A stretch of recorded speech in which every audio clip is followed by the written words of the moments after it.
Hello, folks. Welcome to Scratch the Surface. I'm EJ Scott. Today, my guest is Vincent D'Onofrio, actor extraordinaire. I was so excited to talk with him. We talked for 2 hours. He gave me 2 hours of his time, which was really, really awesome of him to do. And I probably didn't even get to half of the stuff I could have talked to him about. But man, we did talk about a lot of things. And before I get into what we talked about, let me give myself a plug. You can follow me on Twitter at EJ Scott and the podcast at EJ Podcast, Instagram EJ Scott 1106, website ejscott.com. I have a documentary called Running Blind on iTunes, Amazon, and Google Play, digital copies only. And that is about me running 12 marathons in 12 states in 12 months in 2012. Blindfolded, and I did that because I'm losing my eyesight to an eye disease called choroideremia that runs in my family. My grandfather was blind from it. My mother's a carrier, and my brother is going blind from it, and I am as well. And my sister's a carrier, and her two boys have it, and her two boys are almost 10 and 14 now. So it's just going to keep going if a treatment or cure isn't found. So I'm always trying to raise money and awareness. So please go check out Running Blind and curechm.org to learn more, to donate. And that would be a big help. Thank you.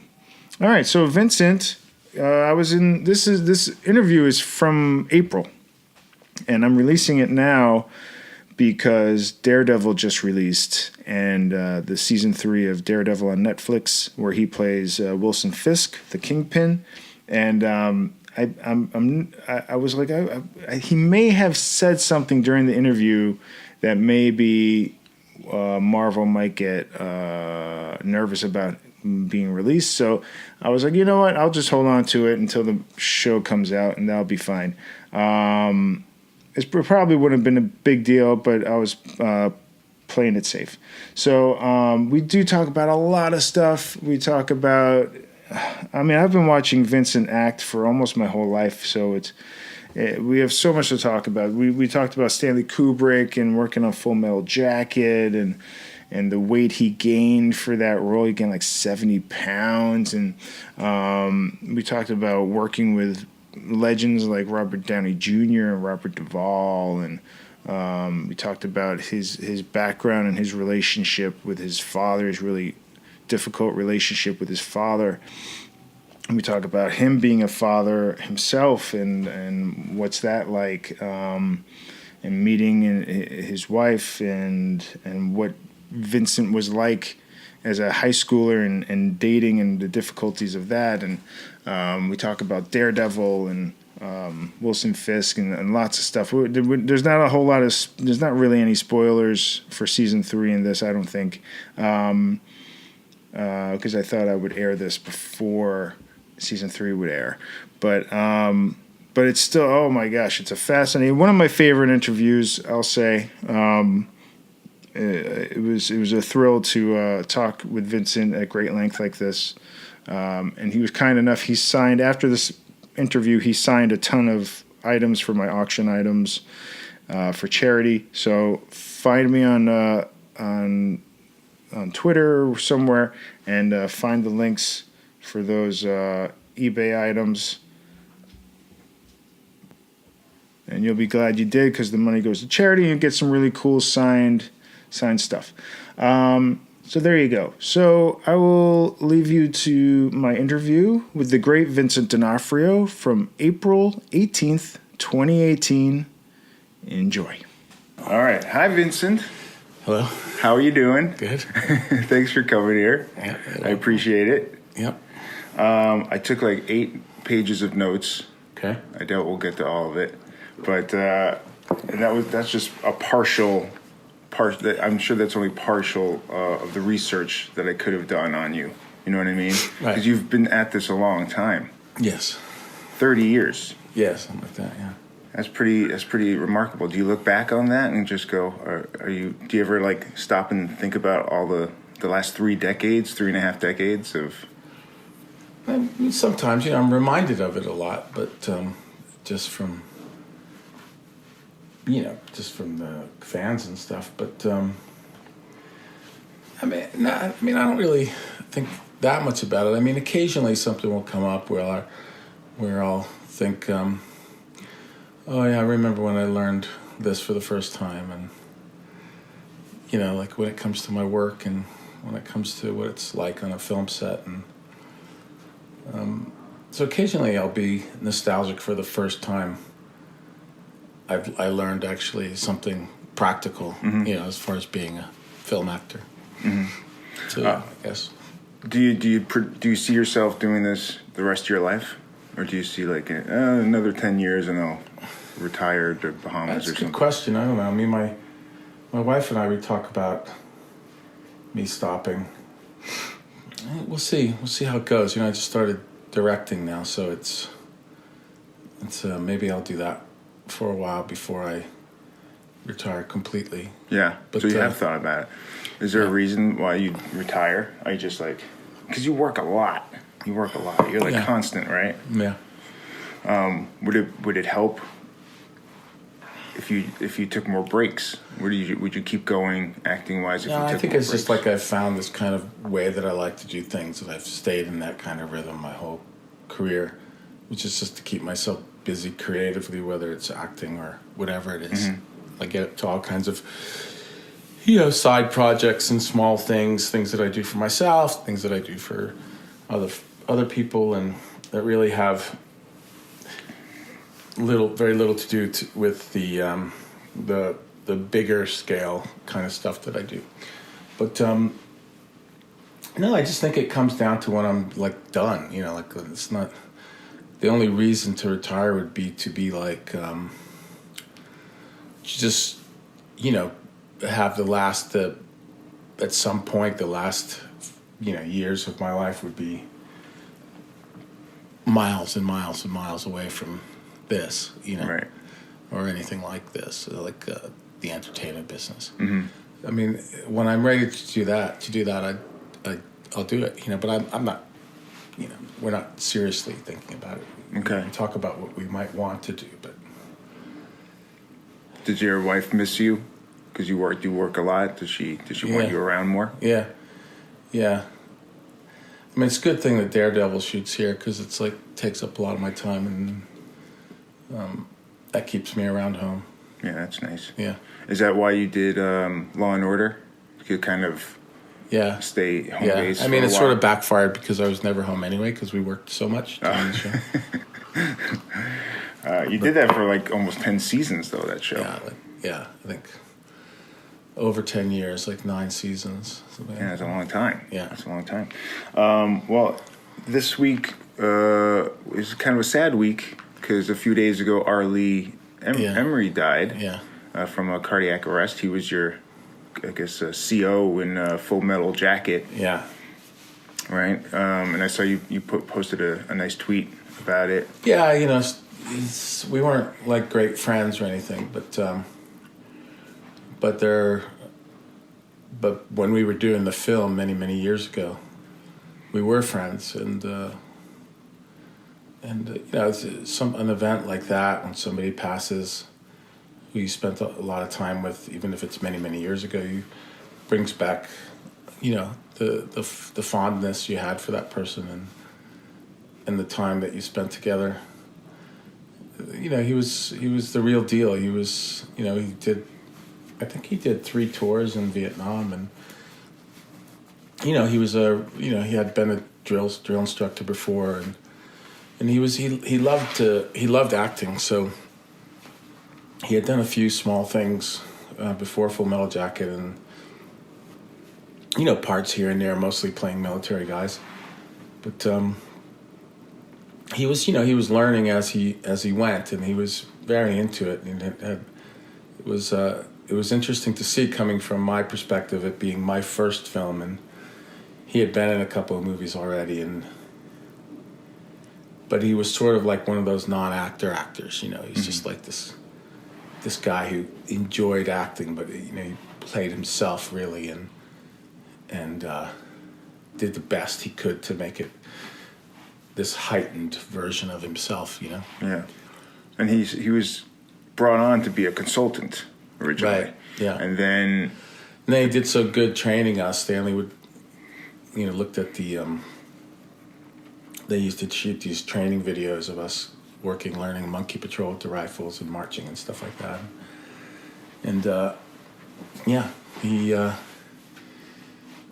got hired off of those videos. It's pretty funny. Yeah. Kubrick was an interesting guy. I rewatched Full Metal Jacket last night with commentary, and you were on the commentary. Is it okay if we talk a little about Full Metal Jacket? Talk about anything you want. In the commentary, you wrote. I mean, you said I couldn't wait to get my head shaved. I didn't feel like I was the character until that happened. Yeah. I guess that's the first thing you guys shot, was getting your head shaved. Yes, it was. And then, but up to that point, you were training for how many months in London? By the way, I was probably there. Yeah, in and outside of London. Yeah. I was there for a few months already. Yeah, I had to put on more weight than I thought, and because I looked too strong. I put on weight, and then I just looked too strong, so I had to put even more weight on, so I would be weaker looking, and so I did that there, and then I was learning how to be a Marine. Yeah. Yeah. Through. And a film actor, I guess, too, at the same time. Yeah, I mean, we weren't like rehearsing or anything like that. Okay. We weren't. There was no in front of camera stuff. No, Okay. I kind of learned that as we shot. Right. And I had done some NYU films, and I did the film for Tromo when I was a kid, just to pay rent and stuff like that. And so I knew a little bit what it was like to be in front of a movie camera. I didn't know the extent of it. So I learned as I went, and I think that Stanley had a lot to do with the way that I am on a set now, and how I feel about the practicalities of shooting a film and being an actor in a film. What are you like on set now? I mean, I think that I'm pretty, I want things to go right, and I don't want, the one thing about him is it was always nice to be on his set, because everybody was so nice and had a good time. But when it was time to work, everybody took it very seriously, and there wasn't a lot of let's just do it for the sake of doing it, and let's just see how it goes, and it was more like let's figure it out how to get it right and then shoot it right. Mm-hmm. It was kind of like that. I mean, these days, because of digital, things can get a little loosey-goosey on set, and which is also okay. But I mean, I prefer for everybody to be on the same page, get things right, and then shoot it. He's notorious for going over budget and over schedule and all that stuff, right? Yeah, I mean, I don't think he was notorious for going over budget, but he was definitely took a long time to make a movie. He had a deal with them where with Warner Brothers, they knew that he had his own way of making movies, and they had figured out a way financially to make it work, and so he wouldn't go over it in enormous amounts of money like people have done, which is why he was able to keep making his own movies. I see. And he owned a lot of his own lighting packages and cameras and all that, so he would rent them to the company. So any insurance stays, they didn't cost anybody anything. Just it was all his stuff. What would morale be on set when he was going so far over time and stuff like that? Would people get frustrated, or? I mean, people would complain about being there so long, for sure. After several months of doing nothing, you wonder what. You wonder all the same things. I guess you and people that haven't worked with him think about how could you do that? How could you just sit around for so many months and not do anything and then occasionally shoot something. The only answer that I have to that is that's what he did.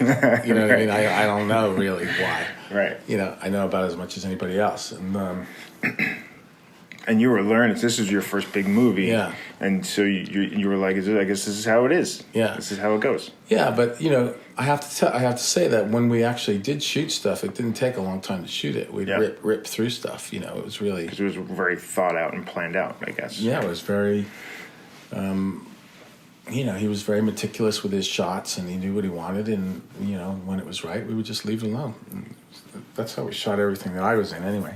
And I mean, I was there for when they were doing the Vietnam stuff. I was doing all the training and putting on the weight, and I remember certain actors did many takes, and it was simply because, you know, he didn't think it was right, and you know, he would let me sit next to him while he was shooting stuff, and I would watch, and you know, I thought he was right. I mean, I didn't say anything, of course, but I agreed with him. I every time when he would do it again, you could clearly see why he would want to do it again. There was no like craziness involved in it or anything. Yeah.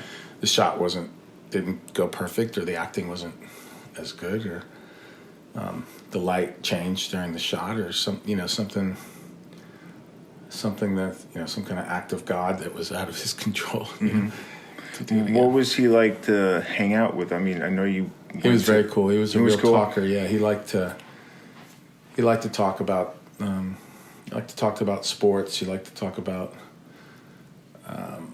you know, boxing and football were his main things, and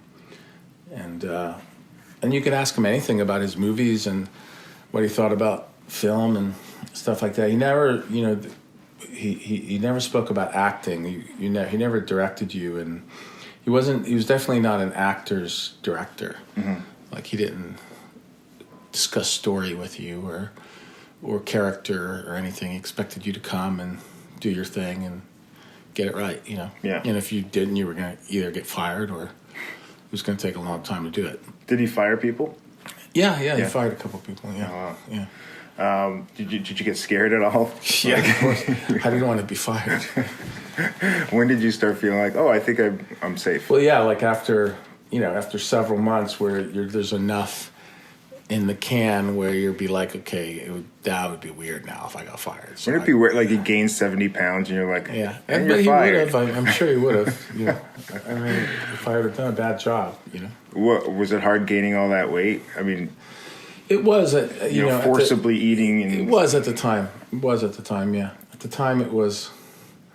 I was very athletic, and it was difficult to get my metabolism to slow down like that, and to start, you know, get my body to gain the weight and to not, you know, run and do the kind of exercise that I used to do, you know, when I was younger. And so to get used to that, to get psychologically, to get used to for my body to physically get used to it, yeah, it took some time. Yeah. And then afterwards you would lose the weight again. And it came right back off, though. It came off in about 8 months. That's really good. And then you did Adventures in Babysitting. Yeah. Because you were real thin there. Yeah. You blew out your knee during the shooting. Yeah. During one of the shooting things. Yeah, it's actually, the scene is in the film where I blow out my knee. Yeah. Yeah. That sounds painful because you had to go to the hospital and stuff. It was really pretty tough, yeah. I went to Princess Grace Hospital and they did surgery on my knee, and I don't remember much about it other than it was like a private hospital. And it was like, you know, I was like this white trash kid, and you know, I didn't know what a private hospital was like. It was pretty awesome. The nurses were pretty gorgeous and British. they had hot nurses in private. They were just. I remember them just being so lovely and with their British accents and you know, and their attitude, and they were very nice to me there, and so I tried to heal as slowly as I could, you know. Yeah. What was your downtime like in London after were you there a year and a half or something? I was painting a lot. I was oil painting a lot, and I was on my own a lot because I really, it was strange being treated like a big fat guy, and it was different for me, and I was most of the time I was still like figuring out like how I was going to make the transition of the character work and all that stuff, and for me I was, it's all I did was act. I didn't do anything. I didn't have any other life. Like I didn't have a children, or I didn't have anything else really. And so all I did was do creative stuff, and that's quite you get used to that quick. Like you can spend months and months doing that, especially in Europe. So I would take little trips on my own and stuff, and travel Europe a little bit, and there was so much stuff going on in England at the time, in London at the time, and I knew so many every extra, every male in the film that wasn't that didn't have a line was British. Right. So, I had all these friends, suddenly, because we hung out every day on set. Tour guides. Exactly. Tour guides, and also artists, a lot of them were going to university and studying arts and stuff. So, basically what I did was I drank and ate and smoked a lot of hash and and hung out with young artists, musicians, painters, illustrators, and like that. Yeah, wow. And you said also that if it wasn't for this movie, you wouldn't be working today. Do you still feel that way? I do. I mean, I don't know what I would be doing. It was clearly like Christmas. I got this gift. A couple of things like that happened to me early in my career. A couple of them actually happened on Full Metal Jacket, where it was just these gifts were given to me out of the blue, and it's just too ridiculous to try and imagine if those wouldn't have happened. Like what would have? It's not. Don't you think you would have auditioned for something else and gotten something else? I mean, I had already been on Broadway in a play, so I'd already, I knew that when I applied myself, my acting was, I could probably make a living off it, but I didn't trust it really. I didn't think, okay, now I'm set, my career's set. Like I didn't, even after Full Metal Jacket, I went back to work doing on a regular job. I didn't say, okay, now I'm an actor and blah blah blah. It wasn't until I think this movie, when I did Signs of Life, I did Adventures of Babysitting, Mystic Pizza, I think, and then Signs of Life. I think it was when I did Signs of Life, I stopped working a regular job. I thought, okay, I'm an actor now, I guess. That's nice. Yeah. I mean, most people, if they were like one of the leads of a Stanley Kubrick movie, they'd be like, yeah, I've made it. Yeah. I did it. Yeah, I didn't see it that way. Film acting to me was not a silly thing. It was a big thing to me. It was something that was, for some reason, I saw it as a very special thing. I've done a lot of theater and always enjoyed theater, and I still do when I do it occasionally. But theater seemed like my dad was into theater, and he was always involved in a group, so it seemed like sort of, it's a very normal place for me to feel. I don't get, it's not strange. The idea of the practicalities of stage and the stage itself, and theater actors and stage managers, and the whole life of the theater is very, I feel very at home there. And even though I don't do it a lot, I always felt comfortable, even when I was a kid, even when I was less studied, even as an actor. So I never felt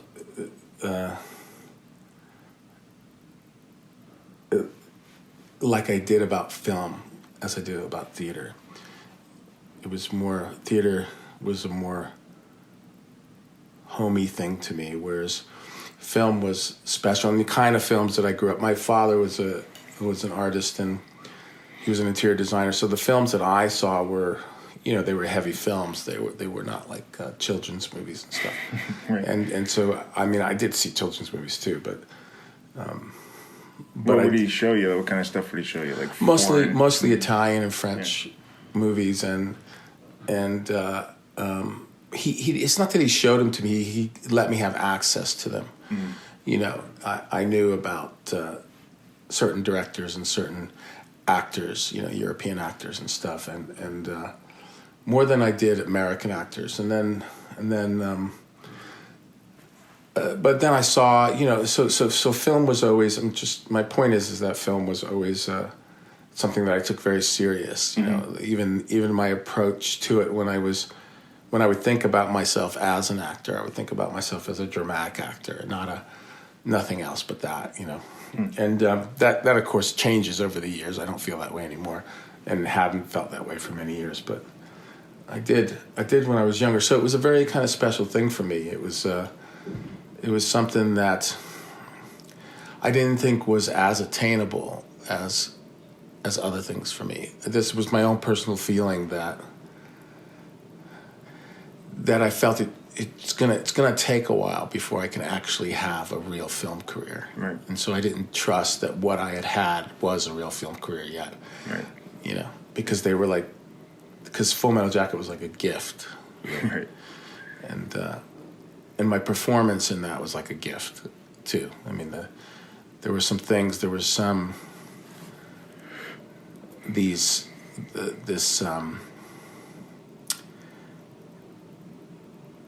there were these unbelievable coincidences between the way Stanley was thinking about the character and I was thinking about the character that I thought was just, totally like Christmas as well. What was going on with Pyle? Was he on a spectrum of some kind, or I would imagine so. I mean, there wasn't really a lot of literature about spectrum back then and stuff. But I had, from my own life experience and I knew that people had issues, and that people were different. And what kind of experience did you have with that? Well, when I was young, I was very a very interior. I still am, but in a different way now, because I think my acting has made me different than when I was a child. But I was very interior. I was very much inside myself, and I don't know if that meant I was on any kind of spectrum or anything, but you never know that because they didn't even diagnose back then. So, I could very easily relate to the more interior person, the person that's not as social as others, the person that's awkward, the person that's misunderstood. Maybe misunderstood, and maybe on a different course than the norm. Right.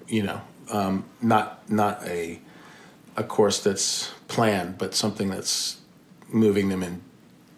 Something about them is moving them in a different direction than most, or a journey than most, or a way of perceiving the world than most, and being held back at certain things like reading and writing and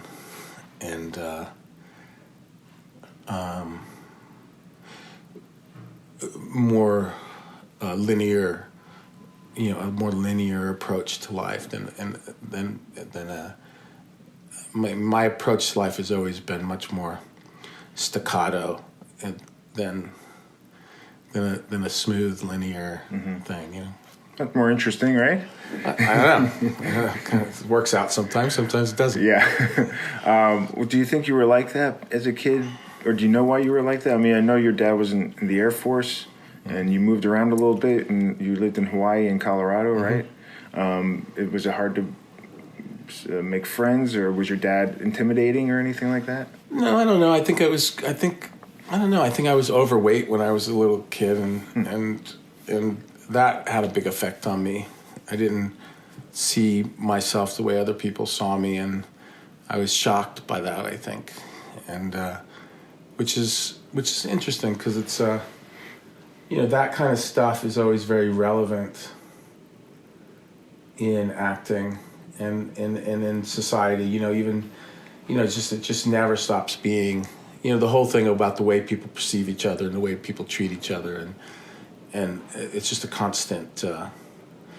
It's always been. I've always been aware of it, and it's always very constant in society. These issues that people have with each other, and so that's something that I've carried with me. But I was very aware of it as a young child because I was also not accepted into the typical groups and treated fairly, I think. And did you get beat up and bullied and stuff? Yeah, like all that? that stuff.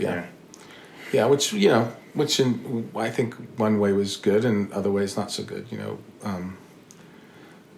Later on in life, I became an extremely good fighter, and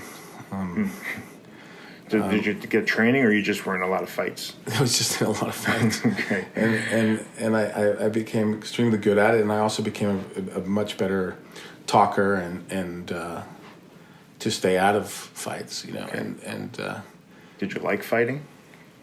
No, I've never liked fighting very much.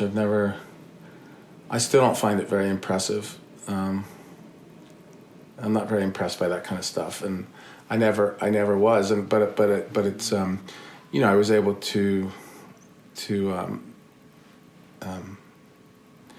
be good at it. I mean, I learned early on that if you're not afraid of being hurt, then it's a good chance you'll be a good fighter. Okay. I guess it was hard to date when you were a kid. Did you date at all? No. When was the first date you went on? That's a good question.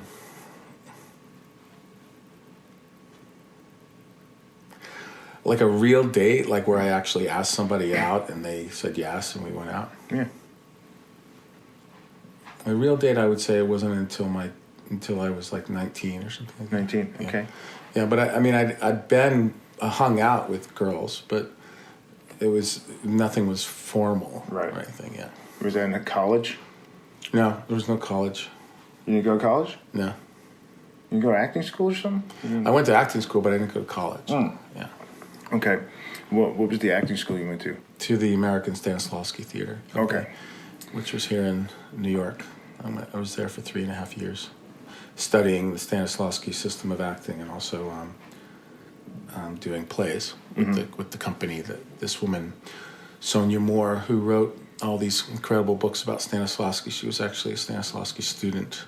When I met her, she was in her 90s, and she had this company in New York and still taught herself. Wow. In her 90s. Yeah. That's crazy. Yeah, it was pretty awesome. She was pretty, mentally fit and extremely interesting woman. She was my first introduction to the theater, like in a professional way, other than outside of what my dad used to do. Right. So I guess your dad and his profession influenced you to be an actor because you were around theater. I mean, I think he definitely confirmed that it was a life, because I watched people in his theater company and who were very dedicated to what they were doing in this kind of small town way, and so I saw it as a kind of lifestyle early on, even though it was measurably smaller than what I'm used to these days, but it's I think it was a very kind of familiar thing early on.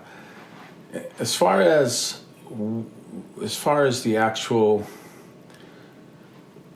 me taking it like personally and saying I want to be an actor, I'm not sure that he did that for me. I think that he had a great part in it, but I don't think it was completely that. I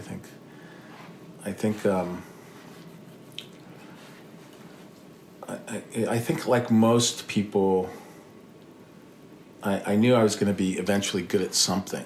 Mm-hmm. It's like what that was going to be was the big question mark. You knew you were an artist, though? I felt like that. I could always, I can always draw, and I had qualities that I never had to train for, that I could just do. Mm-hmm. And so when you're young, you realize that other people can't do that kind of stuff. It's like interesting to you when you're young that you can draw and other people can't. It's an odd thing, but it's like, oh, okay, I can do this. You know, well, it's like some people can throw a ball really well, and some right. people can draw really well. And when you're a shy kid and you're kind of spending a lot of time alone, you kind of find ways to entertain yourself. Exactly, and it suits being able to draw and have a great imagination. Suits being alone a lot. So, yeah.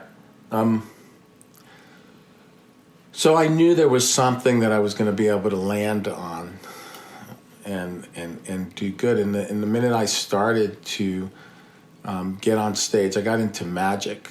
I was doing magic for a long time, and I never had stage fright or anything. And you never had stage fright? I've never had stage fright in my life. Wow. I still don't have stage fright. I don't have any kind of fear of.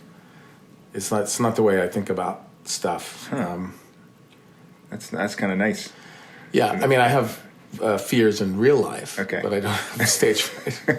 What are your fears in real life? Well, when you're a father, you have children, and you have I've been with my wife now for 21 years, and and family. I mean, there's you think of you worry about your kids. You mean that kind of stuff. You know, and like spiders. You're afraid of spiders? No, I'm not afraid of spiders. I don't like spiders. I'm not afraid of them. I don't want spiders, a pet or anything. But the fear is an interesting thing because it's something that can help you a lot in life too. So, well, and being a magician. Or are you doing magic? Maybe you wouldn't call yourself a magician, but... I was definitely a magician. You were? Okay. So that might be a good icebreaker to, when you're interacting with other people, you go like, pick a card. Yeah, it was, yeah. Yeah, it was. It was good. It was... but the biggest thing it did for me was get me on stage, get me in front of people, and made me realize that this was... Maybe it wasn't magic that was going to interest me forever, but it was... I definitely felt like I can tell a story. Like I can get up and tell a story in front of however number of people there are. Like this doesn't matter to me. Like if I'm into the story, I can tell it, Yeah. And if I'm well studied in the story, I could tell it. And magic is much like that. You have to really, to be a good magician, you have to obviously know how to do the trick really well, but you also have to be unique in some way. You have to sell, you have to get people to the point where they accept you as a person, and then it's not just the magic that's the show, it's that this person can do magic. Right, and have a presence. That's the show. Right. Yeah. And so the idea of getting the audience comfortable with you as a person, and then, and then do these tricks is and that's why all the greatest magicians we know them because they were so unique. We know them as a person, and they did magic. Yeah. Who'd you like? You think of Houdini. Yeah, Houdini. Yeah. You think of Houdini. You think of him, this guy, this little muscly guy in chains. And then you're like, he knew all this stuff about fooling people and things. What was your most complicated trick, or most impressive trick? Remember? There's a couple of, there's a bunch. I was taught a trick by Blackstone Jr., which is a really good card trick, which is, it's not, I don't think of it as complicated because I've been doing it for so long, but it's a really good, it seems very complicated to the person that you're doing it to. And but I think the most extravagant one, I did a mailbag escape underwater, chained mailbag, cuffed and... No kidding. Yeah. How old were you? Like 14, 15. What? 14 you did that? That's crazy. Yeah. Were your parents freaking out? I did it in front of my mom. I had my mom push me in the pool in the backyard, yeah. And she watched me do it. Was she nervous? She was. She didn't let it on, but she was. She said, "You sure you know what you're doing?" I'm like, yeah. And so she put me in the cuffs, and I did it because I eventually did it to get press so I could do more shows, and it worked out really well. Wow. Yeah, but they handcuffed me, put me in a bag, and pulled the chain and locked it and then pushed me in the pool, and I escaped from it.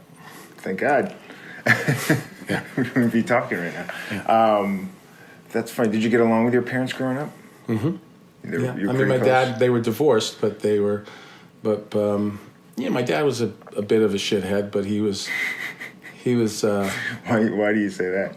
well, he was chasing women all the time, and Is that why they divorced? yeah. I see. And he, my mom, she wasn't going to put up with that. But he had when he was younger, he had some really good qualities when it came to having a good, he had an eye for aesthetics and in a certain, he didn't have a broad sense of aesthetics, but he definitely had a good eye for the narrow world that he liked to live in, and in that world he had I would say a pretty high end eye, and Your parents still alive? yeah. And but as he got older, he didn't turn out to be such a great guy. But the real father figure in my life was my stepdad George, who was a firefighter who my mom married when I was in my early teens, who just kind of straightened my act out, and he was like a real guy. Like he wasn't an artist, and he was. I needed somebody like that in my life. Otherwise, stable. Somebody that was stable, somebody that had, more Structure. A better structure and a more civilized outlook on life, and a simpler way of seeing life, rather than some kind of romantic way of seeing it. Yeah. And I think that's stuck with me a long time, because I don't think of my acting as a very romantic thing. I think of it as a job, and I love it, and I love exploring it. But it's why I like to teach acting, because I don't think there's any magic in it. I think it has to do with skill and hard work and process and stuff like that, right? Yeah. So when I know your mom remarried, and you have two older sisters, right? Yeah, I had three. One of them died. Yeah. Oh, I'm sorry. Because my stepdad's daughter came into our family, and she passed away. Yeah. When she passed away from, She got an aneurysm. Oh, like a brain aneurysm. Yeah. God, I was just talking to Deborah the other day about that. It's like my worst nightmare, because you never know when that's going to happen or anything. Yeah, it was pretty nasty. Yeah. That's awful. I'm sorry. So now she remarries, and now you have like an extended family. Was that like? Did that take some getting used to? Yeah, it was great. I mean, Yeah, I gained an older brother and a sister that was the same age as my other sisters, and they were really good people. I still, have a relationship with my stepbrother Guy, and he's an awesome guy. I think it was really good for me that my mom marrying George. I think it was a really good thing for me. I know it was good for her. Yeah.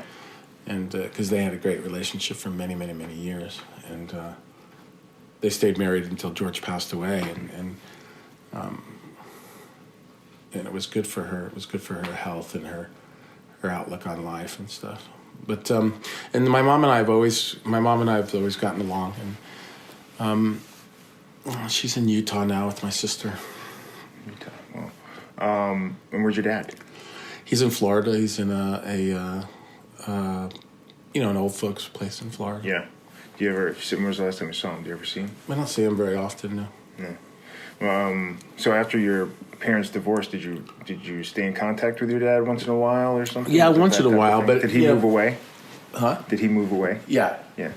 He moved away. He was always off on doing his own thing, and I never really agreed with what he was doing.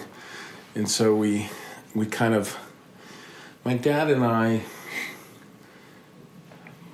never really agreed with his way of life, his outlook on life.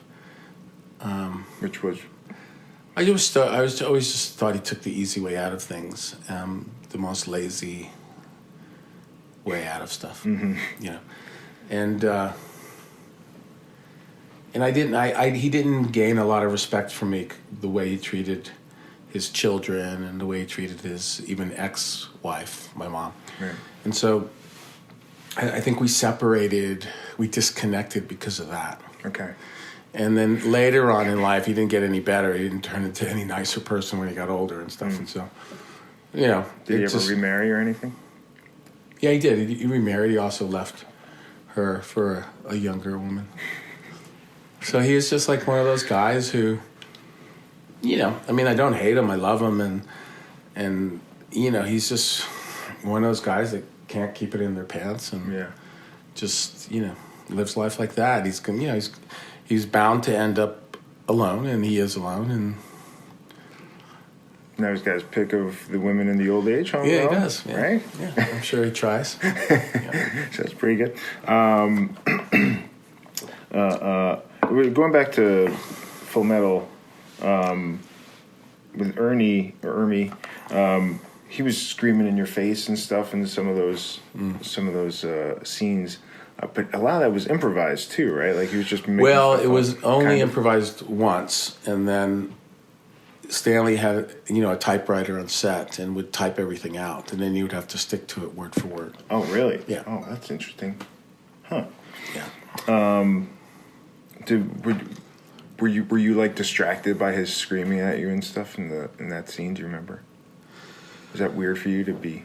I mean, it was interesting. It was definitely interesting. I remember that I had to get away with certain things in my performance that I was focused on. I was focused on reacting to him, but there was also story points that I had to hit because it was an introduction to my character, and so you had to see. There were things that I had to say as my character, so you would understand his evolution a little bit, and. That's what I remember about it. I remember reacting to his stuff. I remember having to do a lot of takes because he couldn't always get the dialogue. Once he'd improvise it, like I said, Stanley would type it out, and then he would have to get it word for word. And so he wasn't like he had a difficult time with continuity at times. But that's a very common thing with actors, and it's truthfully, honestly, it's hard to do. It's hard to continuity is one of the, when you have big long speeches with a lot of blocking involved in them, it's not an easy thing to do. Some people can do it really well, some people can't, but it doesn't affect how good of an actor you are or aren't.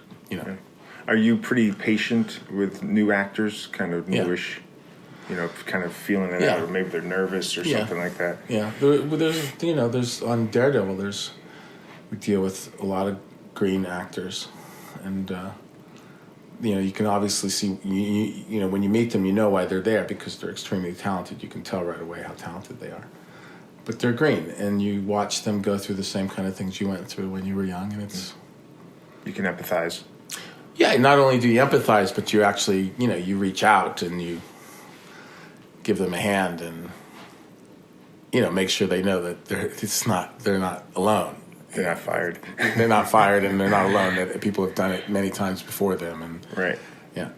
How's your knee these days? Did good? It's pretty good. Yeah. When you blow out a knee, that could last like your whole life. Yeah. I mean, it definitely. I have to be careful, definitely, but it's fine. Yeah. Like if it rains, does it like hurt a little bit or something? No. So your final take. Or your final scene in the movie was your last day in the movie. That was the when you shoot the CO and shoot yourself. Mm-hmm.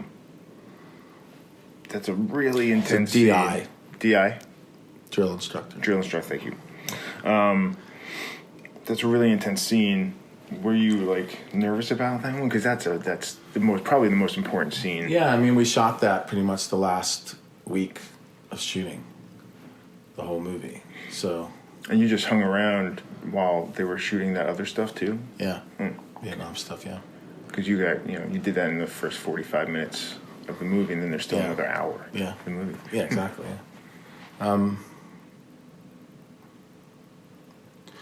Yeah. What were we talking about? I was just, were you nervous about shooting that scene? Oh, yeah. Well, we shot that in the last week, and it was. I kind of drifted off. I was thinking about the place where we actually shot the barracks. And it was very interesting because it was this giant warehouse built on this old gasworks plant where they shot most of the Vietnam stuff, and if I'm remembering correctly, and the set, it was interesting because the barracks were built inside, like I said, this warehouse, but the warehouse itself had like pieces of construction and giant cement cylinders, and and I had this one cement cylinder that I used to go into. I brought some pillows in there and stuff and made it comfortable for myself, and that's where I would do my relaxation and relax before the night. And I was the reason why I'm talking about it is connects to that last scene, because that's where I would spend my time in between takes and in between setups. And I thought it was going to be a much longer process than it was, but we did my side in 3 takes, and then we did the special effect. And at that time, they just blew it past you with an air gun, and if that's the wall behind me, then they blew a packet of blood past you with an air gun, and it looked like really fast. I guess, right? Yeah. And in fact, if you slow the movie down, you can see it pass by me. Yeah. But what if they missed and they shoot you in the yeah, they're real accurate. Yeah, I mean that took like twice, and so basically in 5 takes we finished my side, and and then. Did you feel good about it? Yeah, Stanley, I knew that he wouldn't have stopped if it wasn't good, and he asked me to sit down next to him. I've told this story before, but he asked me to sit down next to him and watch it on playback, and I did, and just by the way that he was reacting to it, he put his hand on my wrist, and he, I just knew that I had. Thank God I had done the right thing for him, and that's really important, right? I mean, like his approval and stuff, right? Well, yeah, it's Stanley Kubrick, and this is like a pivotal scene in the movie, and if you don't pull it off, But that was like one of those gifts that we were just right in the right head. Like he wanted it to be. He told me the night before that he wanted it to be big, like Lon Chaney big, right? And I had in my flat, I had all these Lon Chaney movies, and by coincidence. But I rented all these monster movies. Oh, okay. Yeah, not just Lon Chaney, but other ones as well, because I was thinking along those same. Okay. lines. Oh wow, that's funny. Yeah, so that's what I mean about gift. Yeah. Yeah. It was that doesn't happen often with any director, much less Stanley Kubrick. So, well, are you good at watching yourself? I don't ever. I don't watch anything I ever do anymore. Ever. Yeah. I used to when I was younger, but I don't watch playback. I mean, I'll watch a movie if I have to go to a premiere or something like that. Mm-hmm. But that means once and then never again. And like I've never seen Daredevil. I've never seen. Yeah. Anything like that. Do you just feel uncomfortable? Do you feel like you get your head? Or you just... I mean, a lot of the actors do, and a lot of actors watch playback and stuff like that. I don't. It doesn't make sense to me to do that. Mm-hmm. I think it might. You can't do it on theater, right? You can't do it in the Can't do it in plays, and also the idea of seeing the finished product or something that's almost finished is kind of, to me, that's not part of the evolution of a character. Like you should be nonstop trying to create, and you should be going back to zero each time and seeing what happens. And so there's in my mind, there's no way that a playback of something I did fits into that kind of evolution of my performance. Right.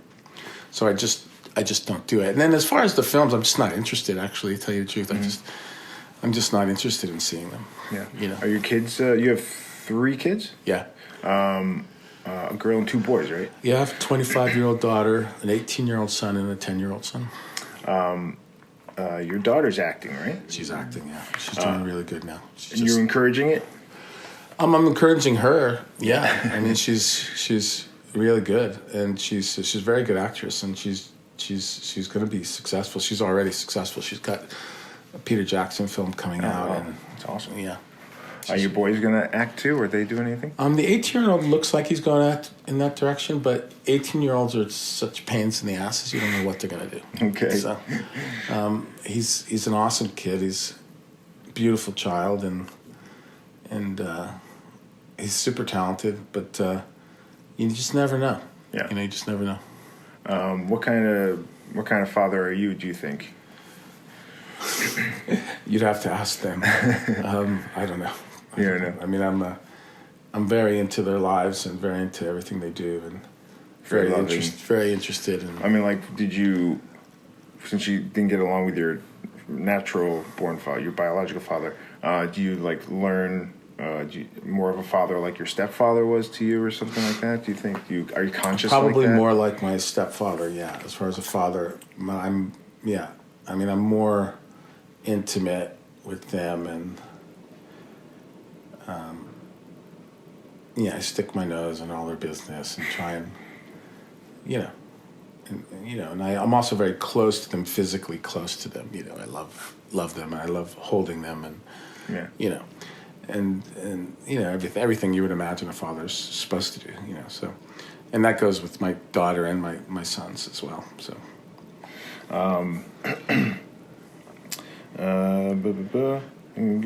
So the 70 pounds you gained is like a record. Is it? Yeah, that's more weight than De Niro gained for Raging Bull. Huh? You set a record. I guess that's cool. I guess. I watched The Judge. Rewatched The Judge recently, and that's a really good movie. And yeah, everybody's really good in that movie. Yeah, I think that that's one of the movies that I had to see because I had to go to the premiere of it in Toronto. And yeah, I mean Duvall, he's amazing. Robert and Jeremy. But really, to watch Duvall, do those scenes at his age, the scenes in the bathroom in that movie, and just to watch him do it, and knowing him as a man and watching him do that is, there's not many guys his age, unless they're actors like him, that are as legit as he is, would do something like that, would put themselves through something like that. Yeah. Men or women. And I think that, it's very impressive in my eyes. It's super impressive. You've worked with him a few times now, right? At least twice. Yeah. Yeah. I guess, yeah. Dubious Battle. Yeah, the Franco thing, yeah. Yeah. I watched the behind the scene or a round table discussion you guys had as an extra feature, and you guys were talking about how with that movie you did rehearsals and workshops and stuff like that. What were those like? For which movie? The Judge. The Judge. We did a little bit. Oh, maybe because we did one. Jeremy and Robert and I did one very extensive improv. Yeah. Okay. It lasted for a couple hours, actually. Okay. Yeah. Was there something about like a pirate workshop or a zombie workshop or something like that was kind of mentioned? No, that's Robert and I goofing off. Oh. Sometimes in between takes we would do dueling pirates and stuff like that. That's funny. Yeah. Yeah, you seem like you got really close with those guys. Yeah, I mean it's interesting because Jeremy Strong is he's such a good actor, and he's very successful now, and he's doing really well. And but he's just it's just a sweetheart of a guy, and Robert and I were never friends through most of our career, but yet we were. He started working before I did, but we were of the same generation, and I always loved him. One of the first stories I told him was when I saw Chaplin. I was sitting next to one of my buddies, Steve Marshall, and I just looked over and I said, if this guy can do that, like I might as well quit. Yeah. Like I was like, I mean, honestly, and I this is one of the first things I told Robert when I met him, because I've been such a huge fan of his, and we're similar in a lot of ways as far as just guys and our sense of humor and our issues and things, and I'm sure he feels the same way. I definitely feel this way. I wish that we had met earlier when we were younger, but knowing him now is just so delightful. And as far as so we did get close. We all just kind of immediately hit it off and spent so much time together. We were doing that movie for like 5 months, and we just never didn't see each other, and we still maintain great friendships. And as far as Duvall, Duvall is Robert Duvall. If you grew up liking movies in America, and if you respect legitimate actors, he's like one of the top on your list. And so to be with him when the camera is rolling is quite a unique experience. And because every breath that he takes, every shift of his eyes, or new thought that comes to mind while the camera is rolling is totally honest. Yeah. Totally honest. Like, it's phenomenal to watch. What do you do with the script? As soon as you get a script, what's the first thing you do? You read it. Read it and read it and read it and read it. Just over and over and over again. Yeah. Before I start thinking about my character. Yeah. I mean, I've been a character actor most of my career, so I've done some leads here and there, but my main job is to figure out my composition within the structure of a story. And so the only way you can do that is kind of keep the character away for a while and just read the story, and because you want to service the story the best you can, So the more you read it, the more you realize it, and you make sure that you're on the same page with the director. And once that's done, then. But the convenient thing about that is that once that is done, and you've realized the story in the true sense of the word, realize you have all of this information, and then you start, once you lend your mind to seeing the character and how you're going to help the story, all that information just starts to help you with your choices, and it all kind of folds in. Yeah. Well, what kind of director do you like working with? All of them. It's interesting because I thought that, after Kubrick, I thought, well, because he was my first director, so of course, I was going to think, he's going to be that's the model director that I like to work with. Right. But then I worked with guys like Altman, and I've worked with so many different kinds of directors. And you like all of them, really? Unless they're full of shit, okay. If they're not full of shit, I like them. All right, that's good. That's a good standard. And conveniently, most of them have not been full of shit. Well, that's good. And super talented human beings, men and women. And you tend to work with some of them repeatedly. Some of them. Yeah, a couple of them. Yeah, here and there, and That's pretty cool. Do you get a shorthand when you work with somebody again? Do you just go, we know each other? And Yeah, you do. You do. Renee Zellweger thanked you in her Oscar speech for, quote, teaching me how to work, unquote. Yeah. She went for Cold Mountain, but you weren't in Cold Mountain. You guys did a movie together called The Whole Wide World. Whole Wide World. Yeah. What do you mean by that?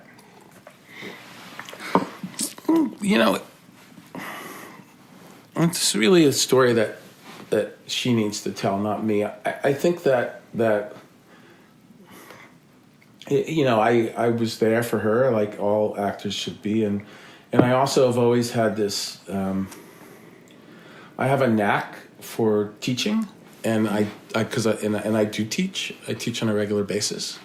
I don't get paid to do it, but I volunteer my time at the Strasberg Institute, and I'm a lifelong member of the Actors Studio, and I've taught NYU students, and I've taught around the world. I've taught in Hungary and many places, and I've taught Native Americans. I love teaching acting, and I've always been able to,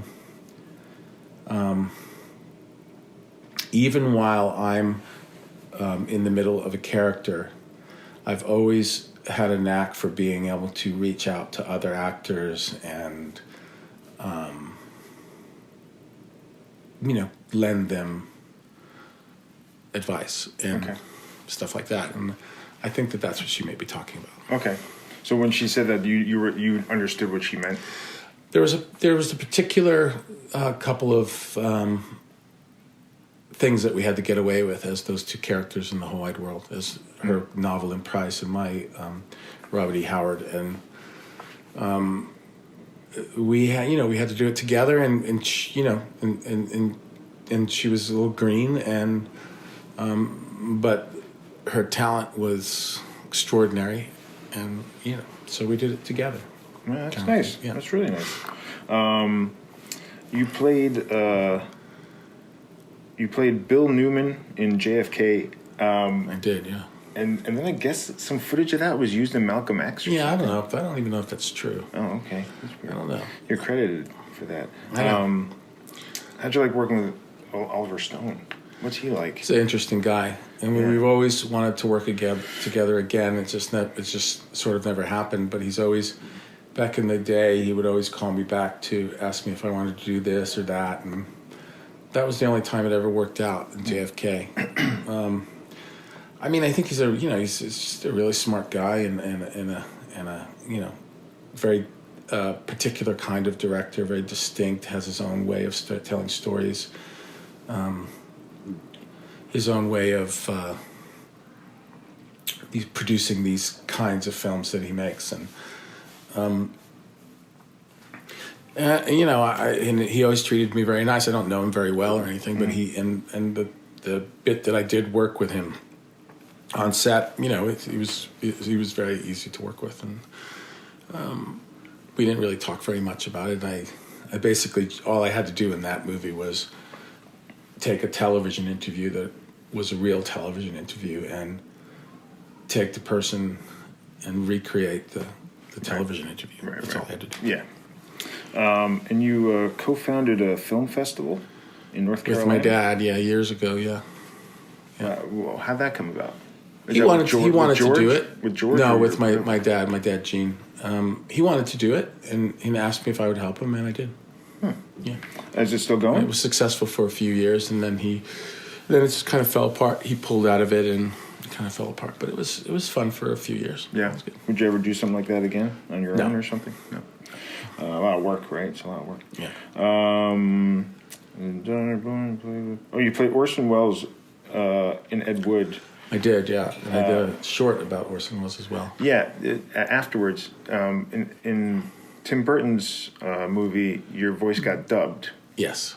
And you that's not too cool to do, right? So it's fine to do. It was okay? Yeah. I thought maybe you did the short because you wrote and directed the short, right? Well, I wasn't happy. I'd never been happy with my performance in Ed Wood. Okay. And I had to make myself feel better about it, so I made a short about Orson Welles. Okay. Yeah. Did it help? It did, yeah. That's an interesting way to kind of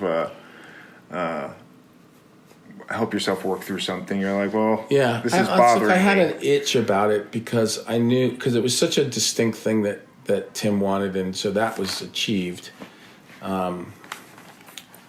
LaRoche, the voice guy, did my voice, and he's so good at it and great, and so I'm happy that it turned out the way it did in that thing. But there was something about Orson that I always loved, and I knew that I could play him in a more extensive way, and that was the itch that I couldn't scratch in Ed Wood, and so I had to scratch the itch. Mm-hmm. And you scratched it. Yeah, it'd be funny if you dubbed your own voice in that movie with that same guy. It would have been pretty funny. Okay, you have two sisters. So your sister's a teacher too of acting, yes? She is. One of your sisters? Yeah, Beth. In Florida? Yeah. Is that right? That's cool. So I guess did you inspire that? No, I think maybe your dad did that on her own, yeah. Okay. you were in the movie The Cell, which is one of the craziest. It's a great movie, but your character is one of the most fucked up characters. Yeah. It's really fucked up. But you said the research gave you nightmares. Is that It true? did. It was I mean, I was married to my wife, and I was in L.A. and she was here, and I just kind of stayed separate from her, I turned my suite at the Chateau Marmont into this kind of, very negative den, and just to get your mindset. Yeah, and I was doing a lot of research and reading a lot of case studies and talking to agents that had dealt with these kind of killers and like children killers, right? Something like and women, right. people that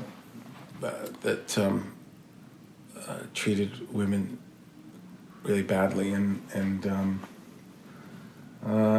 so it wasn't the part. It wasn't like I wasn't like living the part or anything like Daniel Day-Lewis does or anything. Right. I wasn't doing anything like that. I was just but the stuff that I learned to research that was actually helping me portray the character when I was on set and stuff, which directly influenced my performance. That stuff, learning some of that knowledge, seeing pictures and hearing things of recordings and stuff like that give me nightmares. Yeah. That's scary. It's awful stuff. Did you enjoy working with Jennifer Lopez? Yes, she was lovely. Yeah. Yeah. The director of The Cell, I believe he also... Tarsem Danoir, yeah. Did he also direct Emerald City? Yes. That's pretty cool. Yeah. He thought of you for The Wizard? Yeah, I kind of found out that he was directing it, and we were doing Magnificent Seven. I was shooting Magnificent Seven, and his agent was there because he represented somebody there. And I said, "What's Tarsem up to?" And he told me, and I said, "Can you tell him that I want to play the Wizard?" And so I ended up playing the Wizard. That's awesome. Yeah. Do you do that sometimes? Do you solicit sometimes? Oh yeah, for sure. Yeah.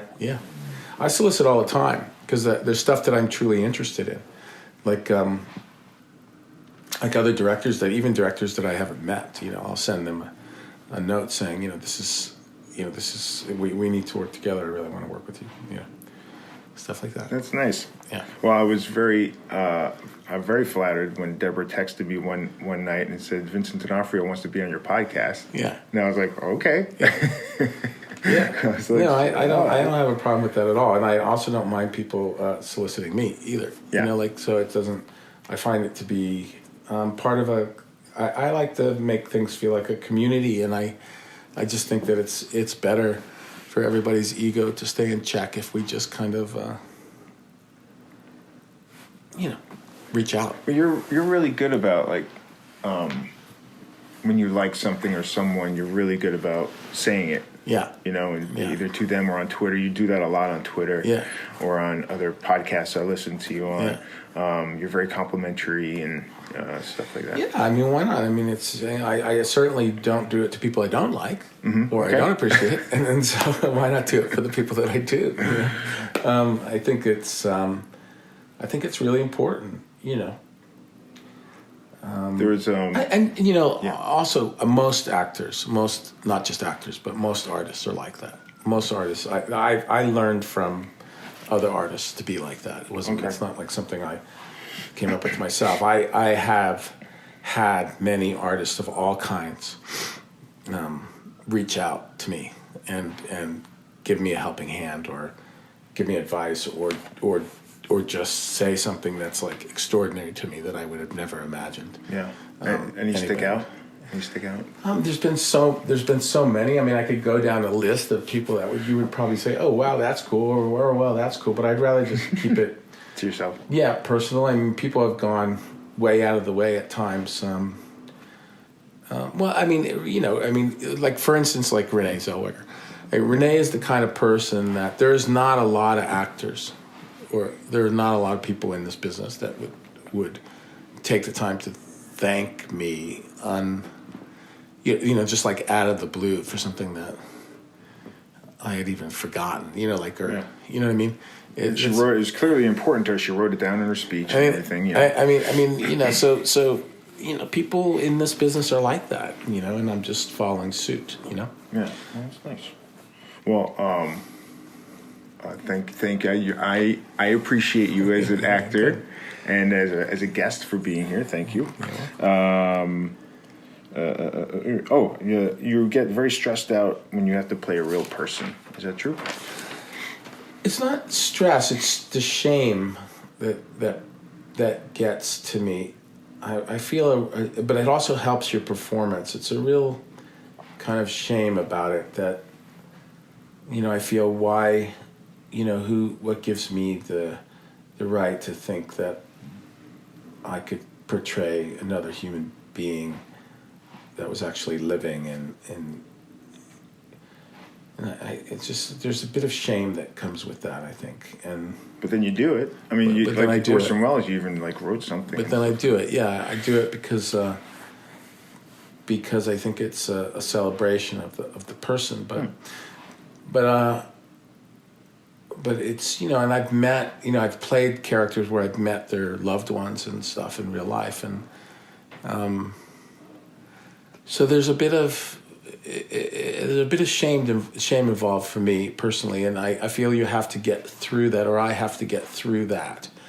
That's the only obstacle that I think that happens to me when I'm doing that kind of a thing. And the interesting thing about that is that it's an obstacle at first, and then it becomes helpful because you carry a humility with you. Okay, so you have some mixed feelings. Sounds like some mixed feelings. Yeah. But so you were born in Brooklyn? I was in Bensonhurst, right? How long were you here until you moved to Hawaii? I guess not long. I mean, I spent every summer here and with my grandfather, and we moved down to Florida first, and my parents got divorced, and then. What age were you when they divorced? I think 8 or 9. And then we moved to Hawaii. But my mom moved us to Hawaii, and I went to elementary school there for a while. And was that a real confusing time for you? Like your parents getting divorced, you're moving to Hawaii? Probably. I mean, I don't really remember much about it. Yeah. I remember getting through it. I remember enjoying school in Hawaii. I remember it was very different than when I was going to school in Florida. What part of Hawaii? In Honolulu. Yeah. Do you ever go back there? I've been back there. Yeah, it doesn't look anything like it did when I was there, but yeah. You had a previous marriage? Yes. To great actress Greta Scott. Yeah, we were actually, Greta and I weren't married. You weren't married? We have a daughter together. Oh, I'm sorry. Yeah. I'm my mistake. And we were together for like 5 years. And you guys have did a lovely daughter. Yeah, and you guys did a bunch of movies together too. And how long after Greta, because she was clearly an important person, did you meet Karen? Corinne. Corinne, I'm sorry. Yes, okay. I guess, let's see, like 5 years or something, 5 or 6 years. 5 or 6 years. How'd you guys meet? One of my good friends was Gregory Hines, was like a brother to me, and we were at a restaurant, and I met her there. I love Gregory Hines. Oh, he was so good. He was amazing. Yeah. And he directed you in a movie too. You guys were in a movie together, and he did this little kids movie called Red Shoes. I think it's something like that. Something like that. But, yeah. Why were you guys so close? We hit it off. We met at rehearsals for a film that we did together, and we just hit it off, and we just spent during his life. We spent a lot of time together. Him and I, we just got along really well and had a lot in common. And did you both go tap dancing together? We didn't go tap dancing together, but I do have a pair of his shoes. Do you really? Yeah. Oh, that's cool. Yeah, which he gave me. We've talked about a bunch of people that are no longer around, like artists that are no longer around. Is that really sad for you when somebody like a Gregory Hines? It's sad if I knew them so well. I mean, Gregory was such an amazing talent. I wish he was still here, And there's guys when men and women that I think are like these amazing, legitimate artists, and when they pass, you think, oh shit, I never got to know them. I wish I'd gotten to know them. Yeah. but it's kind of a very selfish way to look at it. But it's as you get older, other people get older as well. So when you met your now wife, how long did you guys date before you popped the old? Not long. Not long. You Not knew. long. You knew right away. Yeah, I mean, it was like we didn't leave each other's side, and eventually we got married, and now we're here 21 years later. It's pretty cool. Yeah, you just celebrated an anniversary, right? Yeah. Did Apocalypse Now make you want to be an actor? Apocalypse Now was one of the movies? There were performances in that film that inspired me. One of the things, one of many. I mean, it's not the thing that inspired me to become an actor. But there was many performances when I was a kid that influenced me in such a way that made, what I was saying earlier made me hold this kind of this film actor kind of thing up. I put them on a real kind of legitimate pedestal, and I felt and used them as inspirations. Yeah. You after 9/11, you went down to Ground Zero area, I guess, to try to help however you could. We were taken down there by the U.S. Marshals. One of them drove us down there, Matthew and Arliss and I, and I was down there for many hours. Yeah. How did that even happen? Like, how did that? They were talking about they wanted to help raise morale, and there were certain names that they wanted to come down, and so we went. Yeah, what was that like? Do you think that was helpful, or what was that like? I would imagine it was helpful. I mean, we did a lot of talking. I did a lot of talking to guys, and I think it was helpful. I mean, they, to say the least, it was a very heavy event, and there was a lot of deaths involved in it, and to be there, to be standing with all those people's lives had passed just a few hours before, and that those souls are still there, and then to watch all these men and women and dogs trying their hardest to find anything. Yeah.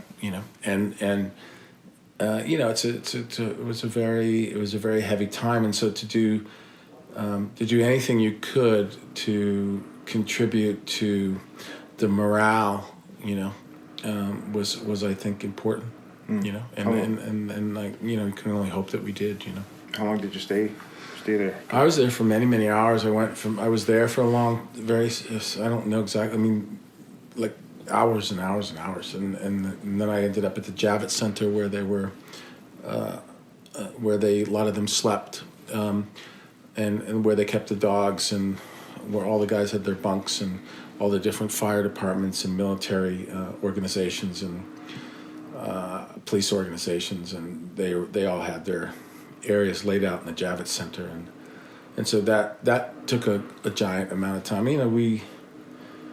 It was, I think it was early afternoon the next day when I finally left the Javits Center.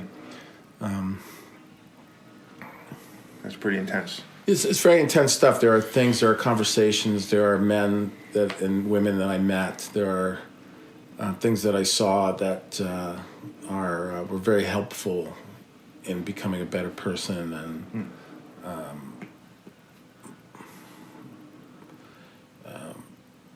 and sharing a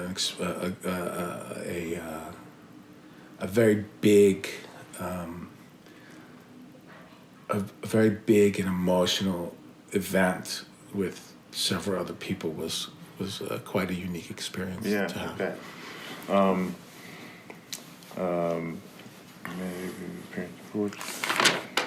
Moving along.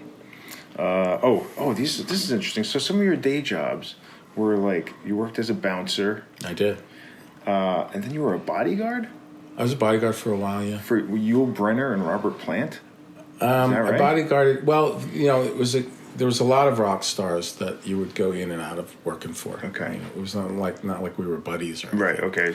But I also did Yul Brynner. His last show was the show that he passed away on, The King and I bodyguard for him there, and I used to just get these jobs because I was a good talker, and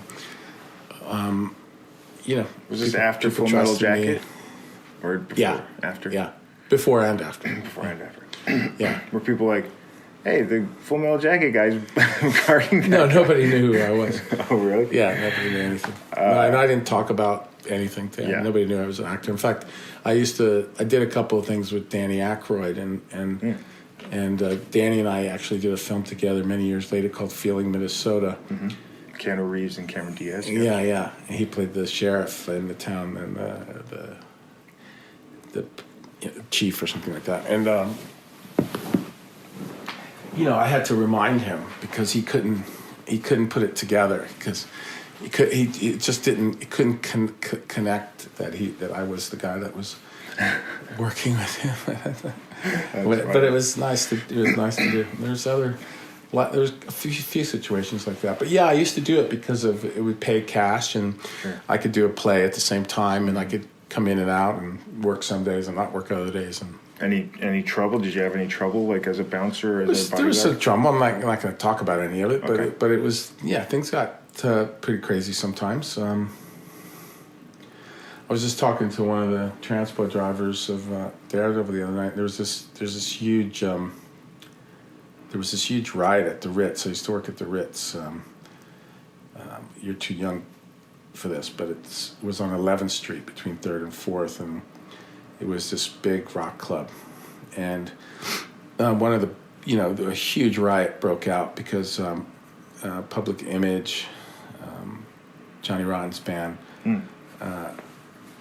wanted to play with the big video screen down in front of them so that they could play in silhouette, and the audience wouldn't have it, and they tore the screen down, and it was this huge riot. It was unbelievable, and I was there for that, and thank God survived that somehow, because a lot of people got fucked up pretty bad. And I realized the other day that there's an actual recording of it on YouTube. Somebody had recorded the evening and the whole riot and everything. And I was listening to it the other day, and it was so interesting because there's just audio of it. Just audio, yeah. Oh, okay. So there's that video. But you can remember it though. When you listen back to it, the idea of being there when it happened, and I was just a kid, and it's crazy. It's crazy that you can find things like that now. Yeah, but you could hold your own, right? And something like that. I could at the time, yeah. Yeah. Oh, is this true? You turned down a role in Sopranos? I did. It's not that big of a deal. I like the people like to make it sound. It wasn't. He offered me. I thought maybe it was Tony. It wasn't Tony. It was another character. I forget which one. It was a good character they were bringing onto the series. I think Joe Pantoliano ended up playing. Oh, okay. That one. He got decapitated. Yeah, he got decapitated. That character. But I basically just said I couldn't do it because I couldn't afford it. I couldn't. They were paying so little at the time that I just thought I can't. There's no way I can. I'd have to sell my house to play this part, and I'm just not going to do it. So. Right. And then you played 9 or 10 seasons on Criminal Intent. Did you like doing something that long, playing a character that long? No. I liked doing it for the first few seasons, and then I didn't like it anymore. Okay, but you kept doing it, is it because I kept doing it because I was contracted to do it, and it was tough to get out of the contract, and so it's and they throw all kinds of money at you and stuff like that, and it was a real learning experience for me. I would say that the first 4 years were fun, and then it wasn't so much fun anymore. Well, it's interesting because And I also think we just kept repeating the same show over and over again because there's Yeah. only so much you can write. And once we started repeating things consistently over and over again, I lost interest. Yeah. Okay, well, it's interesting because you did leave the show, and then they brought in Jeff Goldblum. Yeah. And then that didn't go well, and then they asked you to come back. I was hoping that it would go well because I was gone. Like, I was out. I wanted to have nothing to do with it. And I thought that Jeff was like the perfect choice. But I guess just the audience didn't want to accept that. They figured if I was out, then it was over. I guess the audience kind of chose. And so, which is, unfortunate because I thought it would have been nice if Jeff could have continued that because I thought he was awesome. He's a great actor. And he's a great actor. Yeah. But then, but Dick asked me to end it properly, and would I do 8 shows and end it properly? And I said, yeah, of course. And so I did it. All right. Yeah. That's nice, yeah. So you did 140-something shows of Criminal Intent. That's it's amazing. Sounds hard. You know what's crazy? Is you have over 100 acting credits on IMDb, and you still managed to be on a show for 10 seasons. Like most people won't have time to get 100 acting credits because they're doing a show for 10 seasons. So you never sleep, I think. And well, during that time, I guess you actually collapsed at one point. Didn't you get hospitalized? Yeah, one day, yeah. I mean, they also blew that out of proportion, but one day I did go down, and during a scene or something. During the scene, and I went to the hospital and got checked out. And I just who knew? I was overworked. Could you feel that coming? Yeah. I mean, they're not allowed to do it anymore, which is fantastic for all these actors. But back in the day, they could work you as long as they wanted to. I see. We were. It wasn't just me. It was Catherine Irby as well. I mean, the two of us. She was a single mother for most of the show, and. So they worked our butts off, 17, 18 hours a day consecutively all week, every week for 10 months, That's a lot. Yeah. That's a lot. I'd get burned out too, I guess. You're also a musician. Yeah, so to speak. So to speak. Well, you did, you kind of took on a persona as a country singer. I did that. That was fun for a while. George Geronimo. What made you do that? Just for the hell of it. Me and my friends and I got together and we thought we could write country songs, and we wrote a bunch of country songs, and we had a blast. We did a bunch of shows, raised money for different organizations, and then left it after that. That's cool. It was so much fun. Now I do this other thing. Yeah. Yeah. You want to talk about that one? I was doing a play a couple years ago with called Clive at the New Group in New York, and during the play I started writing these fake journals. And the cast started passing them around and reading them before shows and stuff. And the musicians, just like kind of thing to do, yeah. And then one of the musicians, Dana Lynn, who's this composer and musician, asked me if she could put him to music. And Dana and I have been doing it now for a few years. We have another album coming out May 4th. Oh, wow. And we do these shows at Joe's Pub, and I just whatever the jazz musicians we have these incredible jazz musicians that play, and they get paid and stuff like that, and all the stuff that I do goes to organizations that I choose, and if we make any money, it goes to a charity, and but we do these shows at Joe's Pub. Joe's Pub, the public theater, have always let us have their stage when we sell out tonight, and we do this incredible show where I read these journals to this incredible music, and we're doing one May 4th coming up for the next album, and so I just do that, and it's just like part of what I was talking about earlier about doing other creative things, and I it's a constant thing for me. I like to keep busy. Clearly, are you able to not do something? Like, what does your downtime look like? Where you just my downtime is like on a catamaran on the Sea of Cortez, playing with baby seals and snorkeling and diving and with my children. And that sounds nice. And in a couple of months, it will be in a house in Sicily. Yeah. Ooh. Yeah. Can I come? No. Okay. That's fair. How long will you be there for? Like several weeks. Yeah. Oh, that's good. A nice long actual break for you, right? We do it often. You do? Yeah. Okay. We also have a house upstate New York that I have 100 acres upstate, and that we spend time on. 100 acres, that's a lot. My cousin's got something like that upstate New York too. He's a hunter. That's nice. And he's got 200 acres. Some good hunting up there. Yeah. You ever do that type of stuff? I don't hunt, but I have friends that are incredible sportsmen. Are you still able to take apart and put back together? I can, yeah. I can. You still do it? Yeah, I mean, Blindfolded? I have a blindfolded would be an interesting challenge. I think. I have a respect for guns, rifles, long arms, and pistols, and everybody that I know that owns a gun. I don't own a gun myself, but because I'm an actor, I've learned so much about them, and I actually enjoy shooting at ranges and stuff like that. But I'm very much a liberal, and I have my views about all that. But at the same time, the sportsmen that I know in my life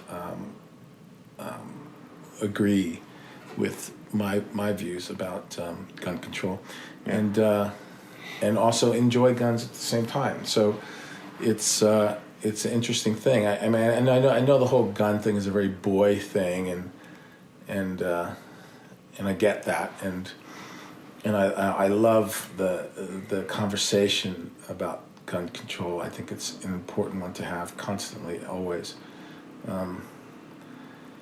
Especially nowadays. But yeah, I know more. I talk. When I was active on Twitter. I'm still on Twitter, but I'm not very active anymore. I quit about a month and a half ago or something. But somebody very close to me runs it for me, and I also occasionally will tweet something like when Lee Ermey died and stuff like that. But what I was going to say is that most of the people, I would say most of the people on when I was active on Twitter, when we would get into gun control discussions, it dawned on me that I probably had fired more different types of weapons and really? And probably a better shot than most of those people, and know more about the handling of a gun and the actual mechanics of a long arm or a pistol. So it's a very interesting thing to me. But yes, the answer is yes. I've gained a lot of knowledge about, unfortunately, about guns, and it's why it's why I think there needs to be more stricter rules. Yeah, me too. And yet you mentioned Twitter. You were very active for a while, and I noticed that you've laid back a little. I heard you on a podcast talking about Twitter, maybe, and then with Ed, I think you said, I gotta do less of that or something. Like that. That was during that podcast. I decided to go off. It got intense sometimes. So people can be really intense. Well, it wasn't that. It was that I had learned what happens if you're a celebrity.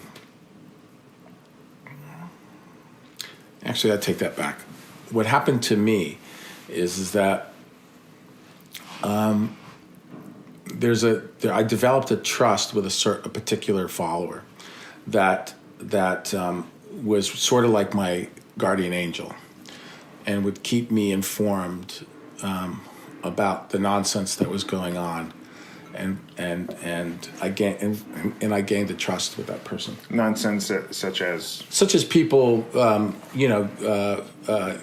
doing fraudulent things when it came to my name. Oh, okay. Because I was being so accessible. Right. And And because of that person, I learned about some real things that were really going on that I had to put a stop to. And it was my own, it was myself that got me into that predicament. And so I thought it's time for myself to take me out of it. And so that's what I did. Do you find that you have a lot more time on your hands now? I mean, I didn't let it take up way too much time, but yeah. But yeah, I'm glad that what it does now is that as I'm back to what I originally went on Twitter for, and that was the articles and everybody that I follow, so that I could, because I follow so many magazines and so many organizations, and so there's so much to read all the time. So because I travel a lot and because I have a lot of downtime, I love to read and I love to, I'm back to using it for the original thing, which I do like a lot. Yeah, actually. You could promote your album and stuff like that. Yeah, do all that stuff. And Joe's Pub. Yeah, and promote other artists. And yep. You said some very nice things about Deborah on there. Yes, very nice. Yes, well, we just did a scene together, Deborah and I. Yeah. A couple of weeks ago. How'd you like it? Yeah, I mean, no spoilers, but how'd you? She was great. Yeah. Yeah, she was great. She's very good. She's my favorite actress. I'm sure she is. She's my favorite. Yeah, you were in. Okay, I'll skip that. What's funny is, so I just rewatched. I would actually go as far as to say that probably one of the most enjoyable scenes I've shot on Daredevil so far. All right. Was with Deborah. I think it's pretty cool. Yeah, because of her chops. Yeah, she's got lots of chops. Yeah, she's pretty choppy. I'm sure she would say the same about you. So, what's funny is, so I just rewatched Adventures in Babysitting, and I had forgotten what part you had in it exactly. So I just watched the whole thing, and that's after Full Metal, and you lost all the weight. You were in really good shape in Adventures in Babysitting. Yeah. And you only had like that one scene, and it's with Elizabeth Shue. And then recently. Yeah, we did the Death Wish thing together. That's so funny. Nice. 30 years later. It was so nice. I can't tell you how nice it was to see her. First of all, I've always thought she was just absolutely lovely. And, but, this business, you don't get to spend time with people that you like, like you see them for a short amount of time, and then 30 years later you see them again. It's just so Isn't that odd. weird? It's so odd, yeah. But your life takes you in different directions, and you could live in the same city for 30 years and you don't even know it. Did you dress as Thor in Death Wish? I didn't watch it yet. No, I did not. You did not? Okay. I did not. That would be quite something to see at this point. But it was just, it's, we immediately hit it off again and just to hang out with her during the day. And it was so she's she's just lovely. Yeah. She's pretty just great. a wonderful person. I'm glad she's like acting again, regularly and Yeah. stuff now. I always loved her. I saw you once at Joe's Pub. A bunch of us went from Daredevil and watched it. It was very enjoyable. Oh, good. I think next time you should do some magic. Just gonna throw that out there. I don't think so. Just a few. Maybe get your mom to throw you in water again or something. That'd be a lot of fun, I think. So you're pretty good. And at Joe's Pub, like Ethan Hawke came and was hanging out and stuff. And you guys have done I don't know, at least a half a dozen movies together. Yeah, I just saw or him something. yesterday. Yeah. So you guys are pretty close. We're pretty close. Yeah. He just did a movie with me that I directed. Yeah. Yeah. Well, and that's called The Kid. The Kid, right? And that's got Chris Pratt in it. Yep, and Dane DeHaan and this new actor Jake Schur, and my daughter's in it too. Yeah. How'd you get there? Just joking. How do you like? So you're kind of maybe gonna phase into more directing, you think? Well, we'll see. We'll see what happens with The Kid. I mean, I don't want to just direct stuff for the sake of directing it, so I won't do that. But if I can get another budget for this other story that I want to tell, then I'll do it. Yeah. Yeah. Where'd you shoot that? In New Mexico. How long did it take? Actually, where the whole Billy the Kid, Pat Garrett thing happened. Yeah. Yeah. 19 months? No, it took 20 days to shoot a full-out Western. Wow. Yeah, it was tough. Stanley Kubrick would be so confused by a 20-day movie. Yeah. That's a weekend to him. Yeah, right. That's pretty cool. I look forward to seeing it. All right, so the player. Oh, Robert Altman. What's Robert Altman like as a director? He's wonderful. I mean, he was. Yeah, he was a smart ass. He had a great sense of humor. He knew what he wanted.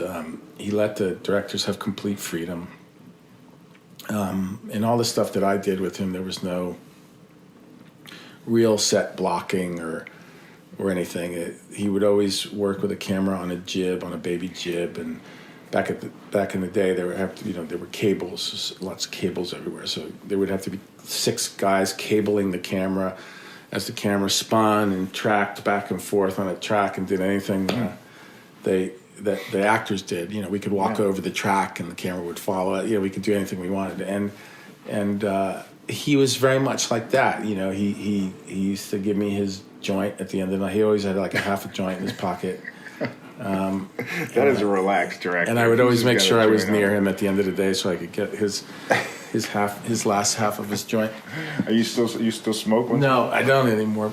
No, that was for when you're young. And he was great. He was a great guy. He had these wonderful parties at his house, which were very kind of relaxed atmosphere parties. But there's always somebody amazing playing music, and he was one of those. He was old. He was like one of those mavericks, like those old school mavericks. Yeah. He very much acted like one, and was knew so much about art and the lives of artists, and he was a great storyteller, and he was just an all-around great guy. I was very happy to get to know him, and I would wish that I had done more films with him. I had an opportunity to do another film with him, but it didn't work out. And he was also one of those directors that always kept in touch with me and always told me what he was doing and stuff like that, which those guys are pretty amazing for doing stuff like that. Yeah, that's pretty cool. Yeah. Going back a ways, for Full Metal Jacket, you had to send audition tapes? Yeah. Is that right? Yeah. Did you ever audition in person, or was it just through tapes you got hired? I got hired from Full Metal Jacket on the tape, yeah. Wow. Yeah.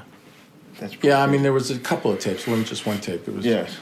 It was 2 tapes, and then there was also a tape of me just talking about myself. He had some questions he wanted me to answer, and I just put myself on tape and answered. It was odd, but yeah. Yeah. And Matthew Modine kind of gave you the idea to send those, right? Yeah, he definitely did, yeah. He's a good dude. Matthew Modine, right? He's a very good dude, yeah. So you worked with one of my heroes who is no longer around, Robin Williams. Yeah. Being Human. I did. What was Robin like? He was a really nice guy. We had a great time. We had a fun time.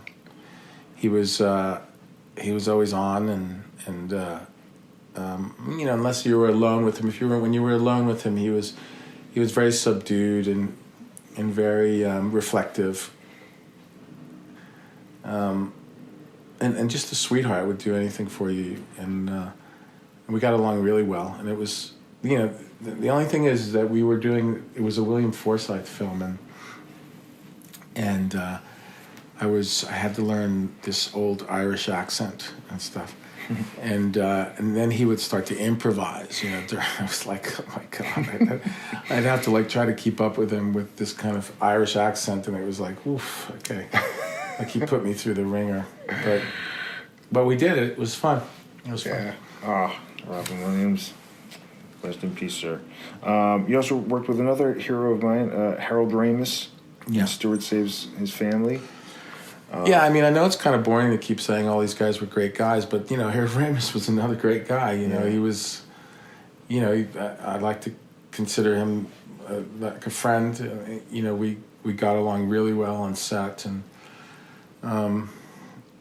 great sense of humor, great timing. He taught me how to be in a comedy. I didn't know how to do that before, really. And I knew how to do dark comedy and stuff like that.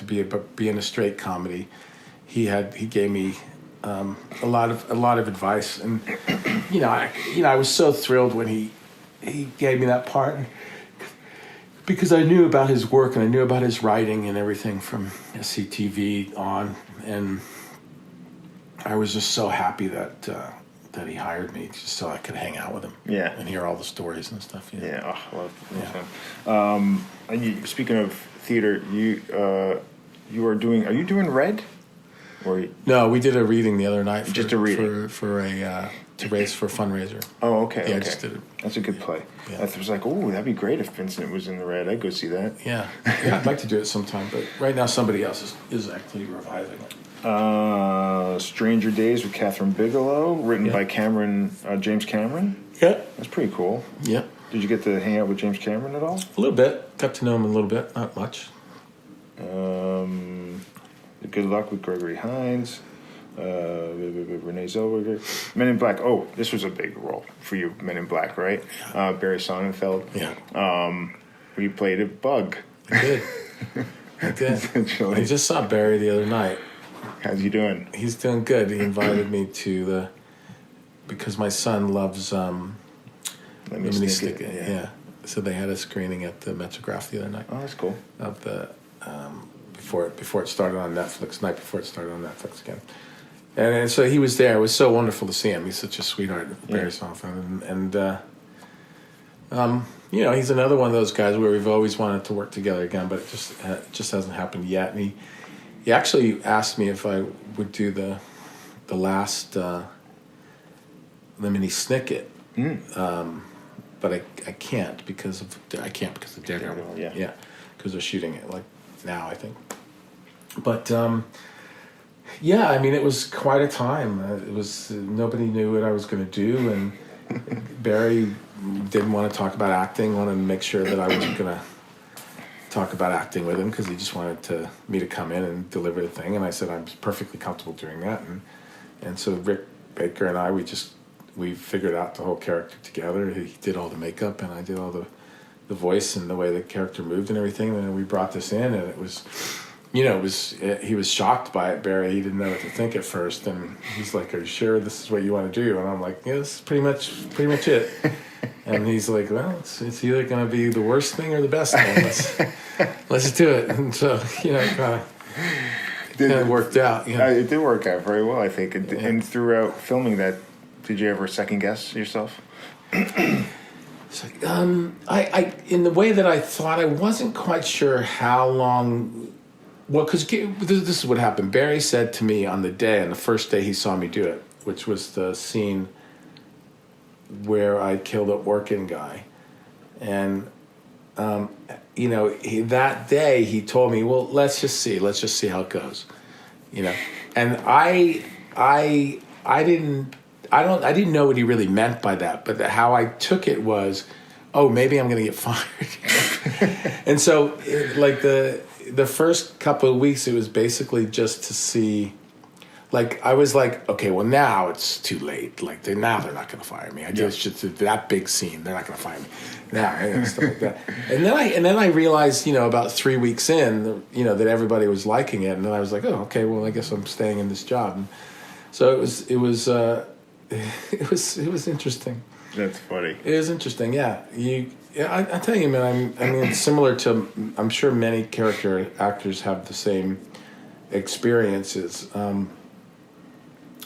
But there's so many times when you just you've brought in a character, you haven't discussed it with anybody, and you're in that position a lot.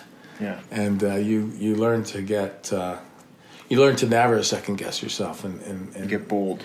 Not have any fear about it, and just do it and hope for the best, Yeah.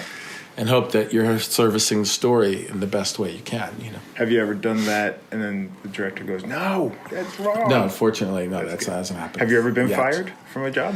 I was fired from a Miami Vice when I was a kid, I think I got fired from one of those. You have an IMDb credit for Miami Vice. Yeah. Did they bring you back or something, or is it the same episode, do you think? I don't really quite remember how it happened. I think I got... Maybe you still got paid for it. I think I got fined my pay. Oh, you got fined? I think I did. What happened? I can't remember, really. It's so long ago. But I remember I'm actually in one of them, and my character just kind of disappears or something like that. Okay. That's funny. Miami Vice. Homicide. You did one episode of Homicide. You got Emmy nominated for it. That's pretty cool. Yeah. Do awards mean something to you? Like, if someone wants to give me an award, I'll take it. I mean, it's just like I haven't gotten any really. I mean, I've gotten a few here and there, but nothing a big deal. I don't know. It's a weird thing, people.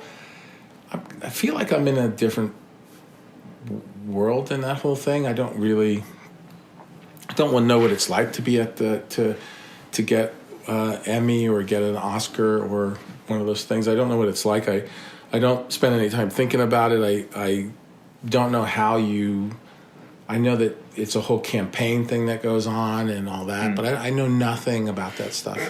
Yeah. It's like a whole world that and I have close friends that have been in that world several times, and they know everything about it. But I've never been I've never been close to that world. I really don't know a whole lot about it. So it's I know it's a big deal, and I know that it's but I also know that guys that have been nominated several times and it's done nothing for their career. They don't get paid any more or any less, or so it's but then at the same time, growing up watching the Oscars, it's like this big fantastic thing that happens, and especially when I was a kid, it was like a huge thing to watch these extraordinary actors win these extraordinary trophies for these extraordinary films, and it's amazing. It's amazing. Do any of your family do they watch your work? Your family? I think so. Like your my kids siblings don't. and mom and stuff? Yeah, they do. I mean, they don't really talk to me about it very much, but yeah. Okay. Yeah. Newton Boys, directed by Richard Linklater. Yeah. That's another ensemble type group. Yeah. McConaughey, Ethan Hawke again. And, were you close? Do you like the ensembles, like Full Metal Jacket, and like getting really close with people? I do. I haven't seen McConaughey in many years, but we've exchanged emails and stuff like that, and I just love the work he's doing these days, and so you keep these kind of on-off relationships with these people. I mean, Ethan is like a brother to me, so that's a different thing. Yeah, I mean, I see Linklater occasionally. He's a super nice guy, and that film it was fun. It was fun to do. I mean, that's where Ethan and I became friends on that one. Yeah, so that movie will always be special to me. What made you guys click so good? I think at the time we had a lot in common. Mm-hmm. We both had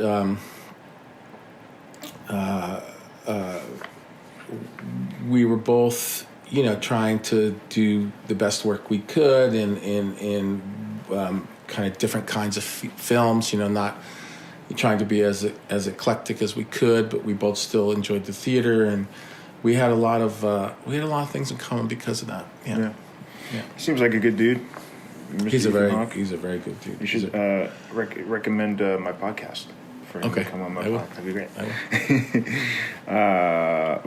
Okay, so you directed Don't Go Into the Woods, which was like a musical, right? Like a horror musical or something? Yeah. It was a kind of experimental thing that me and my friend Sam Bisbee did. Yeah. Sam Bisbee is he wasn't at the time, but now he runs Park Pictures. I mean the film wing of Park Pictures. Okay.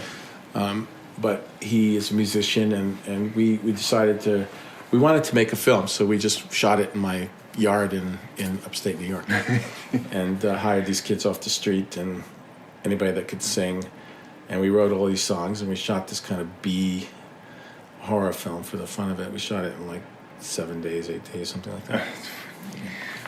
And then somebody bought it. Tribeca Films bought it, and I think we made our money back or something. I don't know. Your 100,000 or something. Something like that. Would you ever do? I know you're doing Daredevil now, but would you ever do something like Criminal Intent again, where you do like a 9 years as a character, 20 episodes a year, stuff like that? No way. That's a lot. No way. I mean, that's why I love working with Jeff Loeb at Marvel, and I did this thing for Sci-Fi in Vancouver for Simon Barry, and I loved working with him. Where these guys, they let me come in and on a handshake, I'll do these series with them. and no contract. Right, and there's a contract of sorts, but it's not. They don't take the option. Right. I take the option. So so I'm not locked in for several years, and I feel very good about doing it like that. And it's made me stay with Marvel for several years now, and I owe that to Jeff Loeb at basically he is he was the first one to do that with me, because I wasn't going to lock myself in, and the fact that it can be done, that there is a way for you to do a series where, especially if you're not the lead in it, where you have where they don't have the option to lock you in for several years. And then that keeps you from doing other stuff. It keeps you from doing other stuff. It's just that the freedom itself, for me, at this point in my career, and for what I need, and for what I want, and what I'm comfortable doing, it's best for me to have this kind of deal. Yeah. And I like it, and it doesn't keep you from doing other shows. Exactly, I'll be able to do this and that, do movies, and do my own things, and. Speaking of Kingpin or Daredevil, when they approached you about Kingpin, were you excited to do it? Or yeah. Did you know about Kingpin? Yeah, of course. Yeah. I knew about him more through Spider-Man than I did. Did you read comics as a kid? I did. I read a few. Yeah, I did a few. Mine were Batman and Captain America and a bit of Spider-Man and a bit of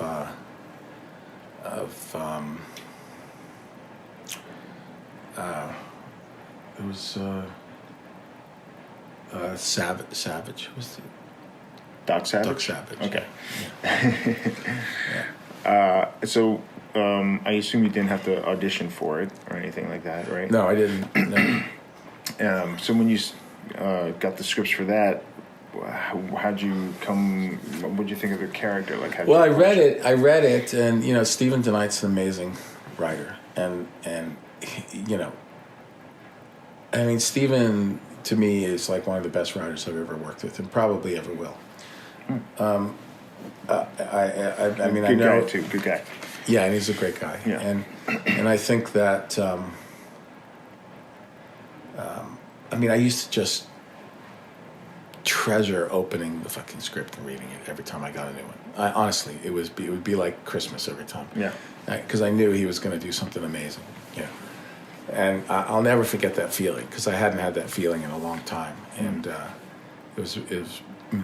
owe that to Stephen, because I treasure things like that when it comes to this business, things that are just truly wonderful, and it's not often in this business, but I read it and I'm like, I see. This is really interesting. The whole concept of Daredevil, the way they wanted to do it, Jeff and Steven and Marvel and Netflix, and as soon as Jeff and I got over the hurdle of how committed I would be to the series and stuff like that, then we started talking about the creative part of it, and and they were, it was very simple what they had to say. It wasn't very complicated. It was just that they wanted to be, they wanted Fisk to be a real person, and they wanted him to have, these issues, and we were going to explain a lot of the issues, and I said, that, we never talked about how much freedom I would have with it or anything like that, but there were always this kind of unsaid thing that I was going to bring it in, because they didn't talk to me about specifics. But one of the things that I latched onto early on was the art of Mac and Sienkiewicz and those guys, and huge talents. Yeah. And Bendis, Brian Michael Bendis, yeah. And those guys, their stuff, and also the guy who did who's the guy who did Family Business? Oh, like Frank Miller? Was that Frank Miller? Yeah. The artist. Brew Baker? I don't know. Are you talking about a writer? No, the art in it. Oh, I don't know. Yeah. Anyway, was it Deckel? I don't know. I don't know that name. Anyway, those guys, but especially Mac, for the first season, especially Mac. Yeah. And I concentrated on the art. I think that's my phone. Yeah. I concentrated on the art, and rather than the literature, rather than the stories, because I knew the stories. I read all the stories again, of course, but I stuck to the script and script that we had for our story mostly, and then the art is what influenced me the most, because it was very moving. I found it extremely moving for some reason, and I needed to find the voice of the character, and so because I'm a method actor, I used a certain technique that where you can find choices from, and where you use events in your life and stuff, and I found the voice through an event in my life, and still to this day, like the other night, I still it's the way that Fisk talks in the show is because of this event in my life. Can you talk about that event? No, but it's extremely intense and emotional, and the exercise is the exercise of making a sound, a guttural sound, something that comes from your gut and your heart and not your head, that represents the emotion that happened during the event. Mm-hmm. And so that's how. So that's what I first found was Fisk's voice. Yeah. And I was so excited. I immediately read a monologue and sent it to Jeff. Yeah. On my iPhone. Recorded it right on my iPhone. I said, "This is Fisk," and he's like, he sent me a text back like, "Wow, this is awesome!" Like, that's great. And I was like, "Fuck yes." I wish you'd done the bug voice. That would be great. This is Fisk. That's Fisk? Yeah, really? Are you sure? Yeah, he's got a bug in him. I was just rewatching a bunch of your scenes, and you have, the very first scene we see Fisk, he meets Vanessa. Yeah. In front of them and painting. Yeah. So immediately we know that you guys are a couple, and your story is going to be very much revolved around each other. But one of my favorite scenes of the whole show is when you ask her out and you're like super shy and embarrassed to do it. It is so hilarious and sweet. And you don't imagine, Kingpin Wilson Fisk to be like a shy, like nerdy kid or something like that, Right. How'd you approach that scene that day? Yeah, I mean, it's the way you do it. You treat it like you would, I don't know, how can I say it without it being boring? Yeah, you can say boring. The idea is to approach it as a human being. You layer, as a character actor, you layer all these character things on top of yourself, your own heart and your own stomach, and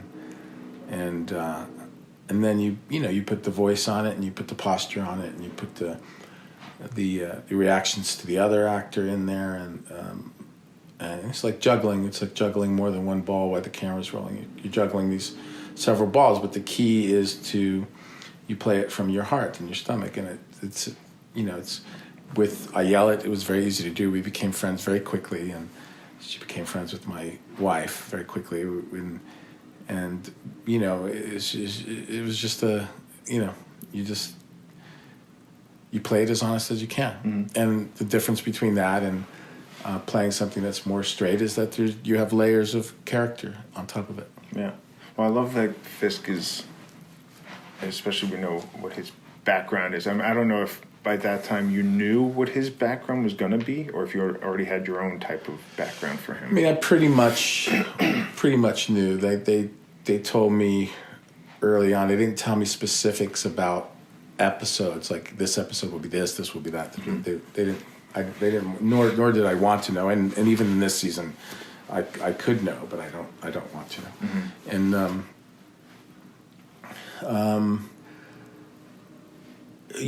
but I did know the gist of how he became Fisk and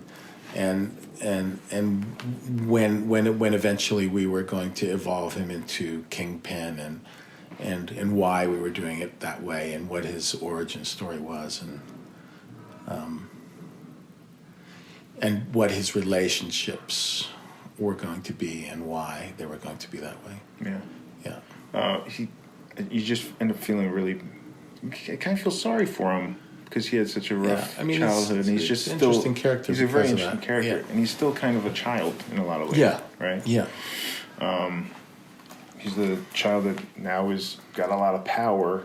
Yeah. And but he still is nervous about. And Eric, Eric Olson, who's writing the one we're doing now, is a fantastic writer, and I'm thrilled with what he's doing. And this is going to be very exciting for fans. Can't wait. I mean, there's some pretty amazing stuff happening. Can't wait. Deborah's not telling me much. Good. Or anything really much. All right, almost done. Oh, Chain. So I watched Chain yesterday. Yeah. And then you play a lot of fucked up characters. That was pretty bad. That was very bad. Yeah. Are you attracted to like characters like this, like the darkness? Well, I thought because Jen wanted to do it, Jen Lynch wanted to do it, who actually just directed one of the episodes. Did she really? Awesome. Yeah. Because Jen wanted to do it, and I knew that we were going to be able to create something really, the character itself, not just the story, but the character itself was going to be quite disturbing. Yeah. And I knew it would be fun to do that in a very dark, fun way. Yeah. And so I knew that she would be a good person to do that with, that I could trust her. And so I wanted to examine it, and I wanted to do some of those scenes a certain way, and she allowed me to. And there's another character with a completely different posture and a completely different voice and a very kind of very distinct way of seeing life, and that's why I wanted to do it. Yeah. I mean, it was, when we did it, it was called something different at the time. It was called Rabbit, which is a better title. The end, they changed the end on us, which is not a very good ending because of what they did to it. So, you do films like that, and you hope for the best, and sometimes they don't work out the way they did. I mean, I'll always remember my experience with Jennifer Lynch because she's a wonderful director, and Eamon Fair, and played the kid in it, and the experience was very specific and very unique, and we really tried to make it as interesting and as creepy and horrific as we could. You did a good job, because it's really disturbing. Yeah. But you must like her a lot because you're not only doing a Daredevil episode, but you have like 2 other films with her coming up. Is that right? No, those are just things that have been on the internet, but okay. they're actually not happening. Doesn't happen. Gotcha. Not yet. Thanks a lot, internet. But Jurassic World. Jurassic World. Love Jurassic World. That was a lot of fun. Where was that shot? In Hawaii and in Louisiana. In Louisiana, interesting. With your buddy Pratt. Is that where you met Chris Pratt, or have you known him for a while? That was our first run-in together, yes. Yeah. You guys hit it off pretty good? Yes, we did. Right away? Yeah. He's a funny dude. He's a funny guy. He's a funny dude. He's also just an absolute sweetheart of a man, and he's another guy that we have a lot of shit in common, and it's just it's nice to be meeting these young guys who are just, they're so impressive, and he's very impressive to me. Yeah. Yeah. Yeah, I'm impressed by him too. I just watched Escape Plan with Stallone. Yeah.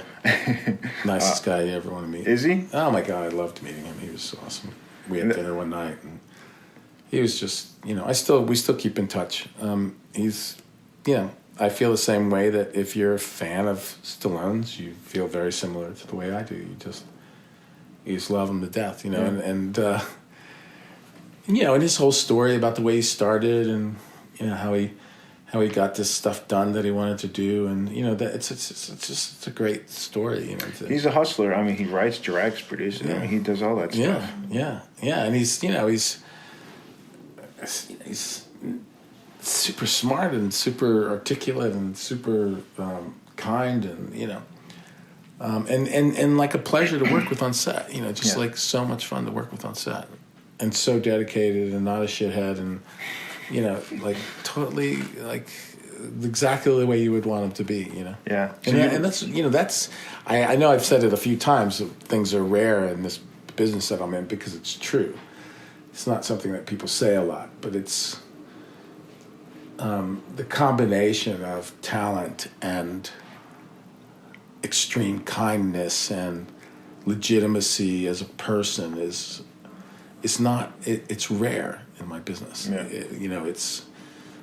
You'll find producers and directors and writers and actors who are they just change your life in such a good, artistic, creative way. Yeah. But it's far and few between. So when you experience it, it's like a huge thing. It's like really effective and really moves you and really affects you, really influences you. Yeah. Do you still paint? Do you still No, draw? I draw. Yeah. I mean, I don't. I draw every anytime there's a pencil or pen in my hand, I draw. But no, I don't paint. I only did the oil thing when I was in London back in the day. Okay. Yeah. When you did a Comic-Con a couple of years ago and you were signing posters, you would draw like a doodle of Fisk. Yeah. That was really cool. Yeah. Jurassic World. Last week tonight. Let's get that. Magnificent Seven. All right, so Magnificent Seven. I heard you on the Denzel Washington's the greatest actor of all time podcast with Kumail Bell. I love Denzel. I did extra work on a movie he did years ago, but he's one of my favorites. And Pratt was in that too, and Hawke, all these guys. Those guys, Manuel, who was in it, and Martin, who played the Native American, and those guys are all still friends. I talk to them weekly, and yeah, it was a great experience. It was a long shoot, but it was fun. How long the shoot? What was the shoot? It was like 5 months. Okay, that's pretty long. It's pretty long. We shot mostly in Louisiana. We did the last, I think, 3 weeks in New Mexico. Mm-hmm. Do you audition for stuff anymore? Do you audition? Gosh, I would. Yeah. Yeah. I mean, if I found something I really wanted to do, I would audition. Yeah. It's probably been a while since you had to audition for something. I've been pretty lucky getting roles lately where I don't have to, which is nice. Yeah. You were in Rings, which I watched recently, where you played a blind man. I did. That's a coincidence. Yeah. I played one in Good Luck, too, with Gregory Hines. Oh, okay. Yeah. I didn't see that one. Yeah. I didn't see that one. Interesting. How'd you like doing that?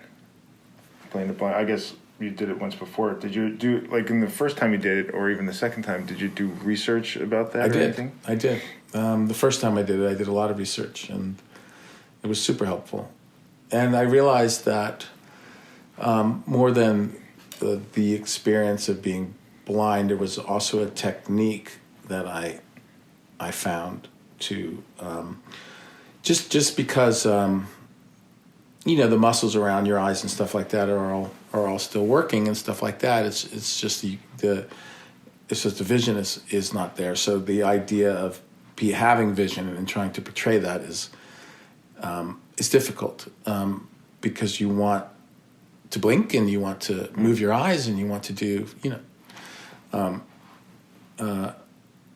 you want to represent it the best you can. And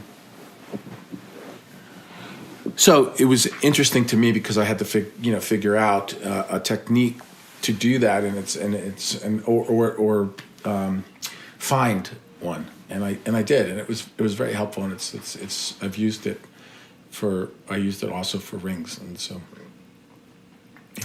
yeah. He was a jerk. That Rings character was a very bad guy. Another bad guy. Yeah. And then Death Wish with Bruce Willis and Elizabeth Shue and Eli Roth. How you like working with Willis? You've worked with him a couple times. I have. We also used to work in a club together when we were kids. He was a bartender and I was a doorman. Oh, no kidding. That's weird. That's a weird coincidence.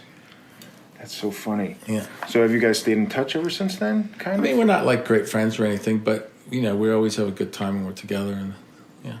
Wow, that's so funny. Upcoming, The Kid, your album's coming out. Oh, you know, I listened to some of your album, and you said it was like, it sounds like journal entries. Like when you mentioned that, I was like, yeah, that sounds like a journal. Yeah. But you made up the journal entries. Exactly. Is any of that based on some sort of truth? No, it's all stream of consciousness stuff. Okay. That's the other thing about it. They're not edited. They're just written, and that's it. And they're So you don't want to be a ballerina? I don't. Although they're pretty cool. Yeah, they're graceful and beautiful. Yeah, yeah. And light on their feet. Yeah. Although your knee's no good, so you got knee's no good, and I wouldn't call myself light on my feet at this point. Well, that's pretty cool. All right. Hey, I think we did it. Awesome. Thank you so much. You're the best. Thank you. I've been a fan for 30 years. No, that's awesome. Thanks. And I will be a fan for 30 more. And I think you're a perfect Kingpin. So thank you very much for good, right? Yeah, awesome. Yeah. I'm wearing a shirt. I saw that. A Kingpin shirt. I saw that. So thank you very much for being here. Do you want to plug your Twitter or anything like that, or an Instagram? Well, I'm on Twitter. It's my name, whatever. And let's sign some stuff. All right, let's sign some stuff. Thank you, Vincent. Yep. There you go, folks. That was my talk with the great Vincent D'Onofrio. Thanks again, Vincent, for talking with me for so long. That was awesome. So watch Vincent this instant on Daredevil Season 3 on Netflix. I can't wait to finish this outro so I can start watching. All right, so one more time for my plugs and my socials. Twitter at EJ Scott and at EJ Podcast. Instagram, EJ Scott1106. Website, ejscott.com. Running Blind documentary on iTunes, Google Play, and Amazon. curechm.org to learn more about choroideremia. And I believe that is about it. Please go subscribe to my podcast on iTunes and iHeartRadio. Leave a review and a rating on iTunes. That would be a great big help. And that is it, folks. And we'll see you next time. Thanks.